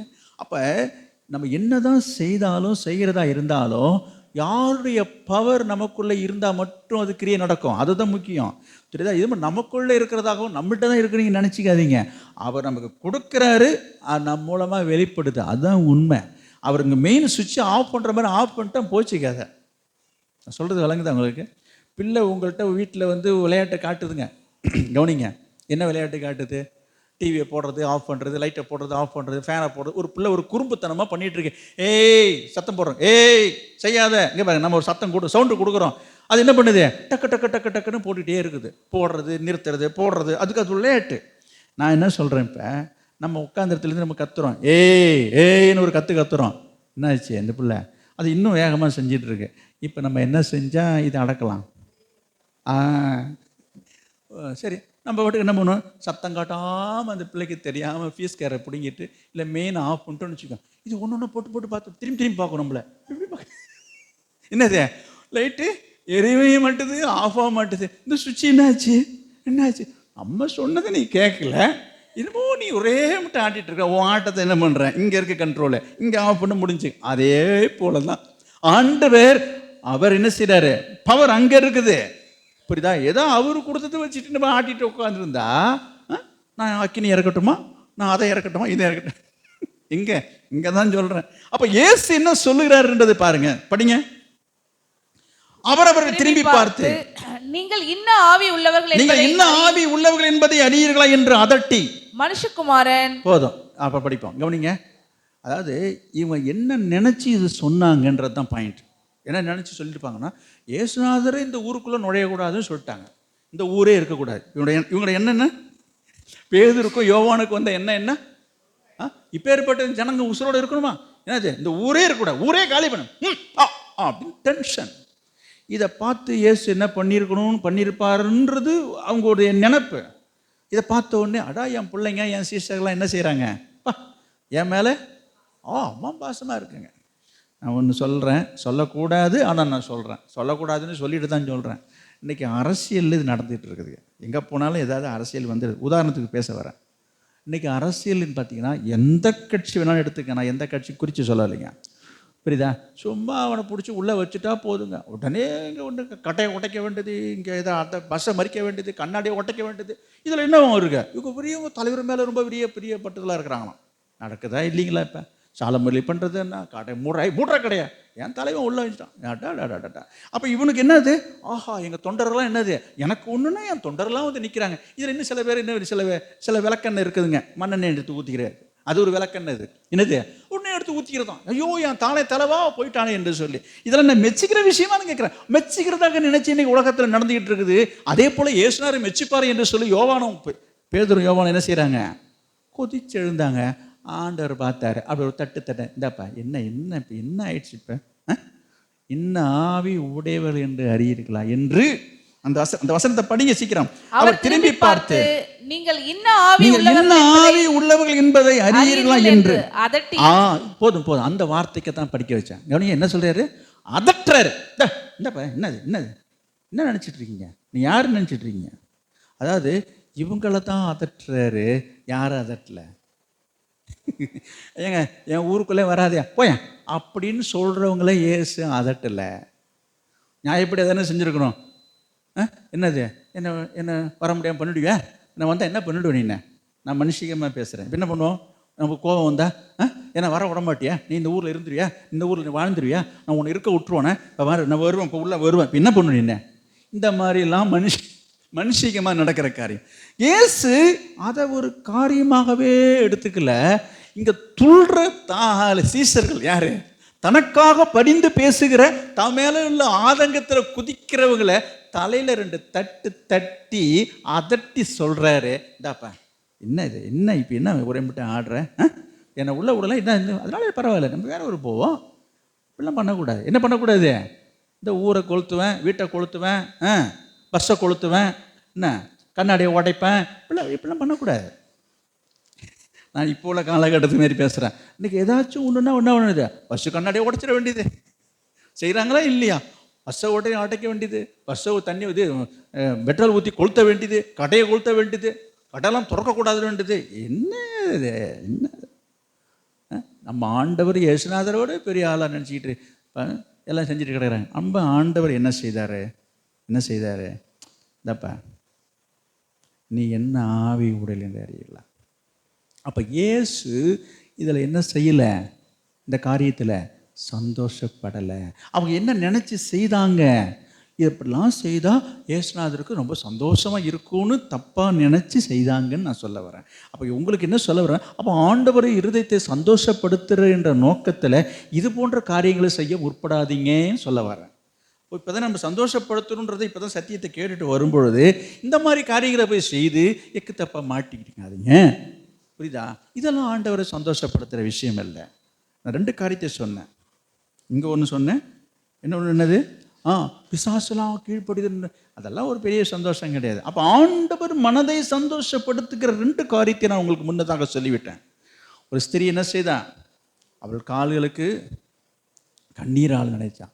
அப்போ இது போல் ஆண்டவர் சொல்லாததை அவன் மனசுக்குள்ளர மறைத்து வைத்திருக்கிறதை கண்டுபிடிக்கணும், கண்டறியணும். அதை புரிந்து கொள்கிற ஞானம் நமக்கு வேண்டும். அந்த ஞானம் யாருக்கு கிடைக்கும், யாருக்குங்க கிடைக்கும்? அவருக்கு பயந்தவர்களிடத்தில் ஒரு ஞானம் இருக்கிறது என்று பார்க்குறோம்.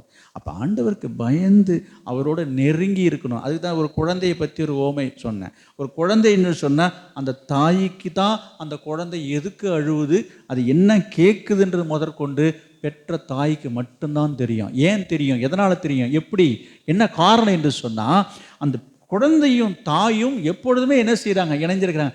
நம்ம போய் சும்மா எப்பயாவது ஆசைக்கு 10 நிமிஷம் அரை மணி நேரம் நம்ம தூக்கி வச்சுட்டு விளையாண்டுட்டு இருக்கலாம். அதனால் அந்த குழந்தைய பற்றி நம்ம புரிஞ்சிக்க முடியாது. திடீர்னு குழந்தை எழுதுனா குழந்தை அம்மாட்ட தான் கொடுக்க வேண்டியதாக இருக்குது. எதுக்கு எழுதுனே தெரியல, ஏன் எழுதுனே தெரியல. நீ என்னதான் நீ சமாதானப்படுத்தினாலுக்குள்ளே வீல்னு கத்துது. ஆனால் தாய்க்கு தெரியுது குழந்தை எதுக்கு எழுது என்று சொல்லி. அப்போ தாயும் பிள்ளையும் பற்றி நான் சொல்லுது போல நாம் நம்முடைய பரம தகப்பனோடு நெருங்கி வாழ்கிற உறவு, ஐக்கியம், ஜப வாழ்க்கை, ஜப ஜீவியம் நீங்கள் நெருங்கி இருங்கன்னு சொன்னால் அவர் இருதயத்தினுடைய ஆழத்தை கண்டுபிடிக்கலாம், ரகசியத்தை கண்டுபிடிக்கலாம், அவருடைய எதிர்பார்ப்பை கண்டுபிடிக்கலாம். அதை புரிஞ்சு நம்ம செயல்படலாம். செயல்படும் போது ஆண்டுடைய இருதயம் சந்தோஷப்படும். நீ ஞானவானாகி இருதயது சந்தோஷம். அப்போ ஞானவான் ஆகிறது எங்கே இருக்குது, எதில் இருக்குது, எப்படி இருக்குது என்று சொன்னால் சொல்லுங்கள். ஆண்டவரை சந்தோஷப்படுத்துகிறேன்னு சொல்லி நோஸ்கட்டு வாங்கின ஒரு ஆள் இருக்கான், தெரியுமா உங்களுக்கு? ஆண்டவரை சந்தோஷப்படுத்துகிற எமோஷனில் அதையும் சொல்லிட்டான்னு முடிஞ்சிருமேன்னு பார்க்குறேன். மத்தேயு எழுதின சுவிசேஷம் 16ஆம் அதிகாரம் 19வது வசனம். மத்தேயு 16:19. பரலோக ராஜ்யத்தின் திறவுகோல்களை நான் உனக்கு தருவேன்.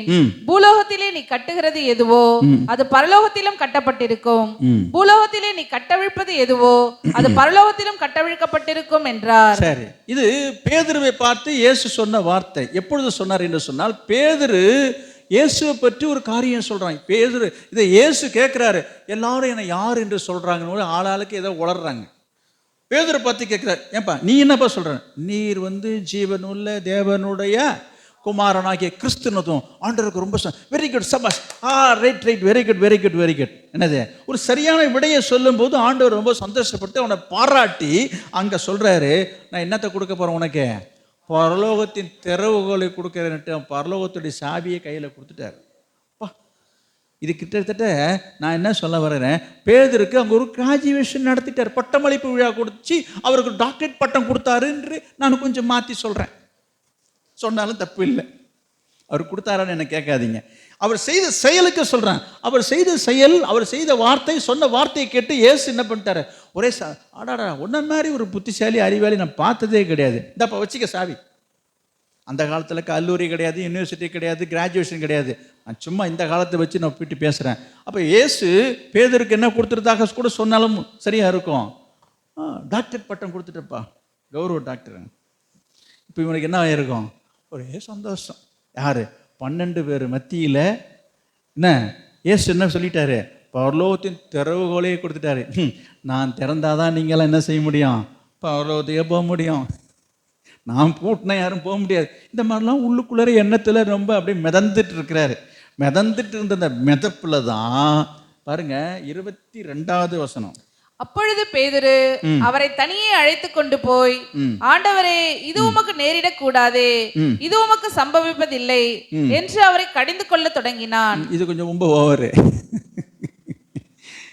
பாருங்க, அங்க நடந்த சம்பவத்துக்கு சும்மா 2 வசனம் தான் கேப்ல இருக்கு. இப்போ இது என்ன ஆச்சுன்னா, இயேசு பாடுபட போகிறாரு, சிலுவையில் மரிக்க போகிறாரு, அதை பற்றி சொல்கிறாரு. இந்த மாதிரி நான் வந்தது நோக்கம் இதுதான், ஜனங்களுடைய பாவத்துக்காக மரிக்க போகிறேன், நான் சிலுவையில் நிறைய பாடு கஷ்டம் இருக்குன்னு சொல்கிறாரு. தப்பு இல்லையே, நடக்க போகிறத தம் சீசன்ட்ட சொல்கிறாரு. இதில் இருக்கிற 11 பேர் கம்முன்னு வாய மூடிட்டு கம்முன்னு இருப்பாங்க. இந்த முந்திரி கொட்டை பேதுரு என்ன பண்ணுறாரு, ஏற்கனவே வேற ஒரு பேர் ஒரு பேசி சொல்லி ஒரு பாராட்டை வேறு வாங்கிட்டார்ல, அந்த ஒரு நினப்பில் என்னது, நம்ம எது சொன்னாலும் கரெக்டாக தான் இருக்கும், நம்ம தான் இதை பேசணும், நம்ம சொன்ன ஆண்டவர் என்ன செய்ய போகிறாரு, இப்போ அடுத்தாப்புல இன்னும் ஒரு பட்டம் கிடைச்சாலும் கிடைக்கும்ன்ற நினப்பில் கொஞ்சம் ரொம்ப ஓவராக போய் என்ன பேசுகிறான், ஆண்டவரே இதெல்லாம் உமக்கு நடக்கக்கூடாது, இவன் நீங்கள் சொல்கிறது நடக்கக்கூடாது, சம்பவிக்கூடாது. இது எந்த அர்த்தத்தில் அவன் சொல்கிறான்னா, இயேசுநாதர் மேலும் அவர் உயிர் மேலே உயிரை வச்சிருக்கிற அந்த பேதுரு ஒரு பாசம் வச்சிருக்கிறதுனால தான் பேதுருக்கு என்ன வந்துருச்சு, அச்சோ இயேசுநாதருக்கு இப்படியெல்லாம் நடக்கவே கூடாதுன்ற ஒரு ஆசையில், ஆதங்கத்தில், ஆர்வத்தில் தான் சொல்கிறான். அது எனக்கும் புரியுது, உங்களுக்கும் புரியுது. ஆனால் இயேசு அதை கேட்டு, அதை கண்டு, அதை பார்த்து மெச்சிக்கலை. அடடா என் மேலே அம்மா உசுரை வச்சிருக்கியாப்பா, எனக்கு ஒன்றுனா உனக்கு உயிர் துடிக்குதாப்பா, ஐயோ என் கண்ணும் என் செல்லும், நீங்கள் வந்து அப்படி தான் சொல்லுவீங்க. பார்த்தியா, எனக்கு ஒன்றுனா உனக்கு என்ன ஆகுது, மனசு அப்படியே பதைக்குதுங்க, அப்படிலாம் நீங்கள் சில பேரை சொல்கிறீங்க. உங்கள் பிள்ளையை பற்றி கூட அப்படி சொல்லுவீங்க, ஐயோ எனக்கு ஒன்றுனா என் பிள்ளை அப்படியே துடிச்சிடுவாங்க. நான் சொல்கிறேன், ஏசுநாதர் இங்கே துடிக்கவும் இல்லை, பதைக்கவும் இல்லை. பேதுரு சொல்கிறான், ஐயோ உங்களுக்கு பிள்ளை நடக்கக்கூடாதுன்னு சொல்லி பலார்னு கன்னத்தில் அறையில படிங்க என்ன நடந்ததுன்னு படிப்போம். அவரோ திரும்பி பேதுருவை பார்த்து, எனக்கு பின்னாக போ சாத்தானே, எனக்கு பின்னால போட சாத்தானே என்ற, சாத்தானே நீ எனக்கு இடரலாய் இருக்கிறாய், தேவனுக்கு ஏற்றவைகளை சிந்தியாமல், தேவனுக்கு ஏற்றதை நீ சிந்திக்காம மனுஷருக்கு ஏற்றவைகளை சிந்திக்கிறாய் என்றார். போதும், நான் என்ன இப்ப கேள்வி இதெல்லாம் கேட்டா இப்ப இது வாக்குவாதம் வரும். இப்ப நான் இன்னும் ஆண்டவர்கிட்டே சண்டை போடுற மாதிரி ஆகும். நான் உங்களுக்காக இதை தான் பேசுகிறேன், நான் அப்படி கிடையாது, என்ன ஆண்டவர் அறிவார், உங்களுக்காக நான் பேசுகிறேன். என்ன வரும், ஏன்பா கொஞ்ச நேரத்துக்கு முந்தி இவன் பேசுனது வேத வாக்காக இருந்தது, இனிமையாக இருந்தது, இன்பமாக தேன் போல் ஒழுகுச்சு, ஆஹா ஓஹோ நீங்கள் சந்தோஷப்பட்டீங்க, சாவியெல்லாம் எடுத்து பரலோகத்து சாவியெல்லாம் கையில் கொடுத்துவிட்டு இப்போ இவன் யாரான் அவன், இது என்னங்க இது, முன்னுக்கு முன்னே அப்படிலாம் பேசக்கூடாது இல்லை, நான் மனுஷிகமாக பேசுகிறேன். என்னங்க முன்ன ஒன்று மாதிரி பேசுகிறாரு, இப்போ ஒரு மாதிரி பேசுகிறாரு அவர். என்னது, நீ எனக்கு இடரலாக இருக்கணும், ஐயோ அப்போ இடரலாக இருக்க கையில் கொண்டு போய் பரலோகத்து சாவியை கொடுக்கலாமா? நான் கேட்குறேன், குதர்க்கமா இதெல்லாம் சொல்லுங்க.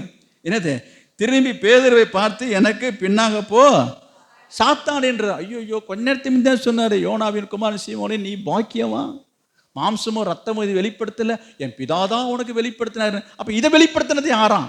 அதை தான் இயேசு கொட்டுறாரு. இதுவும் நீ பிதா வெளிப்படுத்தணும்னு நினச்சிட்டு நீ மெச்சிக்காத தம்பி, நீ ஏற்கனவே சொன்னது பிதா சொன்னதை நீ சொன்ன, இப்போ சொல்கிறது யாரு, உனக்கு பின்னால் இருந்துட்டு உனக்கு கீ கொடுக்கறது யாரு, சாத்தான். அதை கண்டு நான் மயங்கிற ஆள் கிடையாது. நீ ஏற்கனவே முன்னே சொன்னதை வச்சுட்டு இப்போ சொல்கிறதெல்லாம் வேத வாக்குன்னு எடுத்துக்கிற ஆள் ஏமாளி நான் கிடையாதுன்றார் இயேசு. இயேசு சொல்கிற வார்த்தை என்ன அப்படின்னா, என்னை ஏமாத்தலான்னு பார்க்குறியா, நீ சொல்கிறத நம்பிடுன்னு பார்க்குறியா, போட பிசாசு எனக்கு பின்னால் போ. நான் எங்கே வரேன் அப்படின்னா, நீங்கள் செய்கிற சில செயல்கள் காரியங்கள்னால ஆண்டவர் ரொம்ப மனசு சந்தோஷப்பட்டுடும், மனசு குளிந்துரும்னு நினச்சி ஏமாந்து போகாதீங்கன்னு நான் சொல்ல வரேன். அப்போ பிசாசினுடைய தந்திரங்களுக்கு இடம் கொடுத்து நம்ம ஆண்டவருக்கு பிரியமாக இருக்கின்ற சில காரியங்கள் நீங்கள் செய்ய துணிந்தீங்கன்னு சொன்னால் பேதுரை பார்த்து சொன்னதை தான் உங்களுக்கும் வரும். அதனால் கர்த்தரை சந்தோஷப்படுத்துகிறன்ற பேரில் நம்ம ஞானமாக நடந்து கொள்ள வேண்டும் என்பதை மீண்டும் மீண்டும் மீண்டும் மீண்டுமாக நான் சொல்லிக்கொள்கிறேன். நீ ஞானவானாகி என்னை சந்தோஷப்படுத்து. அப்போ பேதுரு எதற்காக சொன்னா, இதை சொல்லும்போது இயேசு ரொம்ப சந்தோஷப்படுவாருன்னு நினைச்சான். மாறாக என்ன வாங்கினான்? கொட்டு தான் வாங்கினான், மொட்டு தான் வாங்கினான். கொட்டு மொட்டு வாங்கினது சொல்கிறோம்ல, மூக்கறுப்பட்ட மாதிரி நோஸ் கட் ஆகி தலையை நட்டுட்டு இருந்திருப்பான். 11 பேர் மத்தியிலையும் 11 பேர் நம்பிட்டு சிரிச்சிருப்பாங்க. யார்? பேதுருவை இயேசு சொல்லும்போது இந்த 11 பேர் என்ன செஞ்சுருப்பாங்க? இப்படி இப்படி பார்த்துட்டு. அப்போ பேதருக்கு எவ்வளோ சங்கடமாக இருந்திருக்கும் யோசிச்சு பாருங்க. பரலோகம் சாவியா என்னாச்சு அப்படின்ற மாதிரி என்ன பண்ணாங்க நையாண்டியா சிரிச்சாலும் சிரிச்சிருப்பாங்க. ஆக மொத்தம் ஒரு நோஸ்கெட். சரி, விஷயத்துக்கு வருகிறேன். எனவே ஆண்டவரை நாம் சந்தோஷப்படுத்துகின்ற பேரில் கர்த்தருக்கு பிரியமில்லாததை நம்ம செய்யக்கூடாதுன்றதையும் நான் சொல்லிக்கொள்ள வர்றேன். எனவே நம்ம செய்கிறது எல்லாமே ஆண்டவர் சந்தோஷப்படுத்தும் என்று எண்ணிவிடக்கூடாது. இன்னும் சொல்லப்போனால் ஆண்டவர் மீது உள்ள பிரியம், விசுவாசம், மதிப்பு, அவர் மேலே உள்ள என்ன சொல்கிறது அன்பு, அதில் தான் பேதுரு செய்தான். வேறு கோணத்தில் பார்க்கும்போது பேதுருவை நம்ம குறை சொல்ல முடியாதுங்க. அவர் ஆண்டவர் மேலே உள்ள அன்பில் தான் சொன்னான். ஆனால் அந்த அன்பில் சொன்னதையும் ஆண்டவர் கண்டிக்கிறார் என்றதையும் நீங்கள் சிந்திக்கணும். ஏங்க, ஆண்டவருக்கு சாவு வரக்கூடாது, மரணம் வரக்கூடாது, அவர் மேலே ஒரு துரும்பு படக்கூடாது, அவருக்கு இந்த மாதிரிலாம் கஷ்டப்படக்கூடாதுன்னு நினைக்கிறது தப்பா? மனுஷிகமாக பார்க்கும்போது கரெக்டு தான் இது. ஆனால் ஆண்டவர் அதில் சந்தோஷப்படலைன்றதை தான் திரும்ப திரும்ப சொல்கிறேன். இதை பார்த்து ஆண்டவர் சந்தோஷப்பட்டு, அப்பா அப்பா என்னை குறித்து உனக்கு என்ன கவலை, ஐயோ எப்பா இந்த பிள்ளைன்னா அப்படி தான்ப்பா, அப்படி சொல்லலை அவர். அந்த இடத்துல அவர் எப்படி நடந்துக்கிறாருன்னு, நீ பிசாசு, நீ பிசாசு. அது இன்னொரு இடத்துல சொன்னேன், 70 பேரும் ஓடி வந்து பிசாசுலாம் நடுக்குன்னு சொல்லும்போது சொன்னேன், அதெல்லாம் எனக்கு பெரிய சந்தோஷம் இல்லை. நாமும் பரலோகத்தில் எழுதிப்பட்டு சந்தோஷப்படு. பேதுரும் யோவானும் சொல்கிறாங்க, அந்த ஊரையே கொளுத்தி போடணுன்னு. இந்தப்பா எனக்காக நீங்கள் ரொம்ப வரிஞ்சிக்கிட்டு நிற்காது, என்னை ஊரில் உள்ளன்றதுக்காக நீங்கள் நிற்கிறேன்.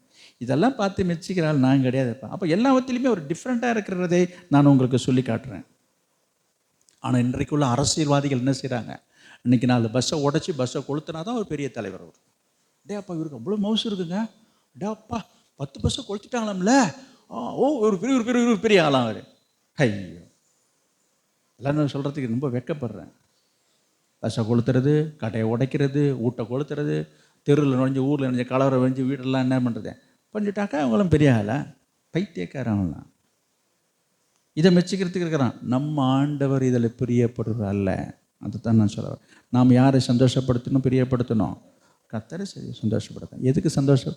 ஏன் அவரை பிரியப்படுத்தணும் சொல்லுங்கள், நான் முடிச்சுட்டேன்.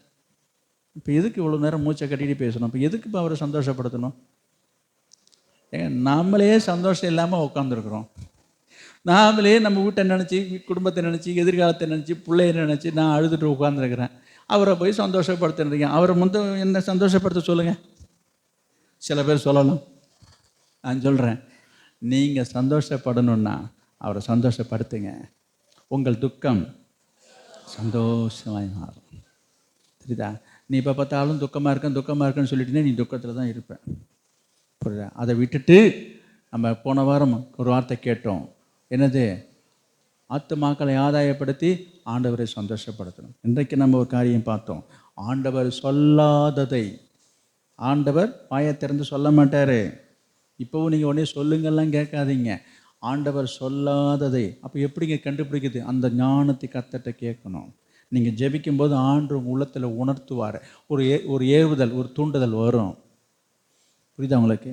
நம்ம குடும்பத்துலேயும் நம்ம பார்க்குறோம், நம்ம சொல்லாதது பிள்ளைங்க செய்யும்போது எவ்வளோ சந்தோஷப்படுறீங்கன்னு நான் சொன்னேன் பார்த்தீங்களா? அதுபோல் கர்த்தர் நம்மை நடத்துவார், அந்த ஞானத்தை கொடுப்பார். அப்படி செய்யணும்னு தான் விரும்புகிறார், எதிர்பார்க்குறார். அடிக்கடி நாங்கள் சொல்கிற ஒரு வார்த்தை, நம்ம பாஸ்டர் சுந்தரம் ஐயா சொன்ன ஒரு வார்த்தை என்ன தெரியுமா? சொல்லி செய்தால் அது வேலை, சொல்லாமல் செய்தால் அதுதான் ஊழியம். கர்த்தருக்கு ஊழியம் செய்யுங்க. கர்த்தருக்கு ஊழியம் செய்யணும்னா என்ன செய்யணும்? இப்போ சொல்லாமல் செய்யணும், சொல்லி செய்கிறது இல்லை. நீங்கள் சொல்லுங்கள், நான் என்ன செய்யணும் சொல்லுங்கள், நீங்களாம் செய்யணும். அதான் ஊழியம். அப்போ இதில் என்ன செய்கிறோம்? இதில் ஆண்டவர் என்ன செய்கிறாரு? இதில் தேவன் பிரியப்படுகிறார், இதில் தேவன் சந்தோஷப்படுகிறார். இதன் மூலமாக ஆண்டவர் நம்ம சந்தோஷப்படுத்துகிறோம். அது புரிய மாட்டுது. கர்த்தரை சந்தோஷப்படுத்தணுன்ற நோக்கம் இல்லை. இன்றைக்கி மனுஷனை பிரியப்படுத்தும் சந்தோஷப்படுத்த தான் நிறைய பேர் நிற்கிறீங்க. அதனால தான் உங்கள் வாழ்க்கையில் சந்தோஷம் இல்லை. கர்த்தரை பிரியப்படுத்துங்க, நீங்கள் சந்தோஷமாக இருப்பீங்க. கர்த்தரை பிரியப்படுத்துறதுக்கு பல காரியங்கள் இருக்குது, நான் சொல்லியிருக்கிறேன், இன்னும் இருக்கிறது. கர்த்தருக்கு சித்தமானால் தொடர்ந்து ஆண்டவர் அவர் மனசில் இருக்கிறத, உங்கள் மனசுக்கு வேண்டியதை கர்த்தர் தருவார், சொல்லுவார். நம்ம கேட்போம், நாம் ஜெபம் பண்ணுவோம், ஜெபிப்போம். பிரைஸ் அல்லாஹ். ஏசப்பா ஸ்தோத்திரம்.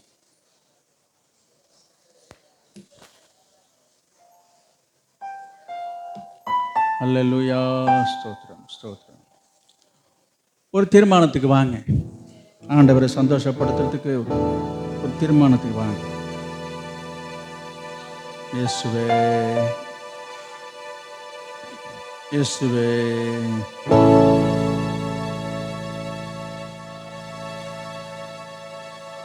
பிரைஸ் அல்லாஹ்.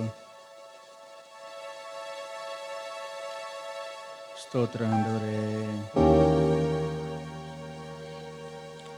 எத்தனை பேருக்கு ஆண்டவரை சந்தோஷப்படுத்தணும்னு நான் விரும்புகிறேன், நான் நினைக்கிறேன், நான் ஆசைப்படுறேன், எனக்கு அந்த ஆசை இருக்குது. இந்த வசனத்தை கேட்டதுக்கு அப்புறமாவது நான் ஆண்டவர் மனசை சந்தோஷப்படுத்தாமல் நான் இருந்துட்டேன். எத்தனையோ செயல்களால் ஆண்டவருடைய மனசை நான் துக்கப்படுத்திட்டேன். எத்தனையோ நாள் ஆண்டவரை தேடாமல், அவரை பார்க்காம, அவரோடு பேசாமல், அவர் வேதத்தை வாசிக்காமல், ஜெபிக்காமல், ஆண்டவருக்கு நேரத்தை ஒதுக்காமல், ஆலயத்துக்கு வராமல், கர்த்தரை ஆராதிக்காமல் நான் எவ்வளோ நாட்கள் இப்படிலாம் காலம் கழிச்சிட்டேனே. இதெல்லாம் ஆண்டவர் மனசை துக்கப்படுத்தணும்னு எனக்கு தெரியாமல் போயிடுச்சே. ஆண்டவர் மனசை ரொம்ப கஷ்டப்படுத்திட்டேனே. இப்போ தான் எனக்கு இது விளங்குது, எனக்கு புரியுது. நான் இனிமேல் ஆண்டவரை சந்தோஷப்படுத்துவேன், ஆண்டவர் சந்தோஷப்படும்படி நான் வாழுவேன், நான் நடப்பேன், நான் செய்வேன், ஆண்டவருக்கு பிடித்ததை நான் செய்ய நான் விரும்புகிறேன் அப்படின்னு நான் சொல்கிறதெல்லாம் சொல்லி கர்த்தர்ட்ட கேளுங்க. நான் உங்களுக்காக தான் இதெல்லாம் உங்கள்கிட்ட சொல்லிட்டு வரேன். நான் சொல்கிறத கேட்டு நீங்கள் உங்கள் ஜெபத்தில் கர்த்தர்ட்ட சொல்லுங்கள். கர்த்தருக்கு ஞானத்தை கொடுப்பார். ஆண்டவர்கிட்ட, எனக்கு ஆண்டவரே, எனக்கு ஞானம் இல்லாமல் நான் நடந்துக்கிட்டேன் ஆண்டவரே, என்ன செய்யணும்னு தெரியாமல் நான் இருந்துட்டேன் ஆண்டவரே, இதெல்லாம் செய்யாமல் எதையோ செய்து உமக்கு சந்தோஷமாக இருக்கும் நான் நினச்சிட்டேன். ஆனால் உண்மையாக நீங்கள் சந்தோஷப்படுற காரியம் என்ன என்பது எனக்கு இப்போ தான் புரியுது. ஆத்துமாக்களை ஆதாயம் பண்ணணும், அந்த பாவியாகிய ஸ்திரியை போல உன் மனசில் இருக்க குறிப்பை புரிந்து கொண்டு உணர்ந்து கொண்டு நான் நடக்கணும், உன் பாதத்தை பணிந்துக்கணும், ஓயாமல் முத்தம் செய்யணும். ஆண்டவரே அப்பா எனக்கு உதவி செய்யுங்க. ஆண்டவரே உமக்கு ஸ்தோத்திரம். அந்த 10 குஷ்டரோகியில் ஒருத்தனுக்கு மட்டும்தானே நன்றி சொல்லக்கூடிய மனசு வந்தது. மனசு வந்து நன்றி சொல்கிறதுக்கு, அந்த ஒரு நன்றி உணர்வு எனக்கு இல்லையே. என் வாழ்க்கையில் எத்தனையோ நன்மைகள் எனக்கு செய்திருக்கீங்க, நல்லதை செய்திருக்கீங்க, நான் உமக்கு நன்றி சொல்ல மறந்துட்டேன், நான் நன்றியாக இல்லை, நன்றியாக வாழலை. ஆண்டவரே இன்றைக்கு அந்த வார்த்தையின் மூலமாக உணர்த்தியிருக்கீங்க. என்ன செய்தாலும் எது நடந்தாலும் நான் திரும்பி வந்து நீங்கள் சொன்னாலும் சொல்லாவிட்டாலும் நினைச்சாலும் நினைக்காவிட்டாலும் உமக்கு நன்றி சொல்லக்கூடிய ஒரு நன்றி உள்ள ஒரு இருதயத்தை எனக்கு தாங்கப்பா. ஆண்டவரே உமக்கு ஸ்தோத்திரம். நன்றியை மறந்து போகாமல் கர்த்தாவே உம்மை சந்தோஷப்படுத்த ஆண்டவரே விரும்புவது செய்ய என் இருதயத்தை ஆயத்தப்படுத்துங்க ஆண்டவரே. அல்லேலூயா அல்லேலூயா. Praise the Lord. ஓ ரிபலதர சந்தன மனரிராதுரா கரபரபர. ஜீசஸ். எத்தனை பேர் உங்கள் உள்ளத்தையும் உங்கள் உடலையும் ஆண்டவருக்கு சந்தோஷமாக ஒப்பு கொடுக்க பாருங்க. அதன் மூலமாய் ஆண்டவர் சந்தோஷப்படுவார். கர்த்தரை எத்தனை பேர் சந்தோஷப்படுத்த விரும்புகிறீங்க? ஆண்டவரை நான் சந்தோஷப்படுத்த நான் விரும்புகிறேன், இனிமேல் ஆண்டவரை நான் சந்தோஷப்படுத்துவேன், ஆண்டவரை நான் துக்கப்படுத்த மாட்டேன், நான் இதுவரையும் ஆண்டவரை துக்கப்படுத்தினது ஆண்டவரை என்னை மன்னிக்கணும் என்று சொல்கிறவங்க கையை உயர்த்தி ஆண்டவரை பார்த்து நீங்கள் சொல்லுங்கள். என்னை பார்த்து சொல்ல வேண்டாம்.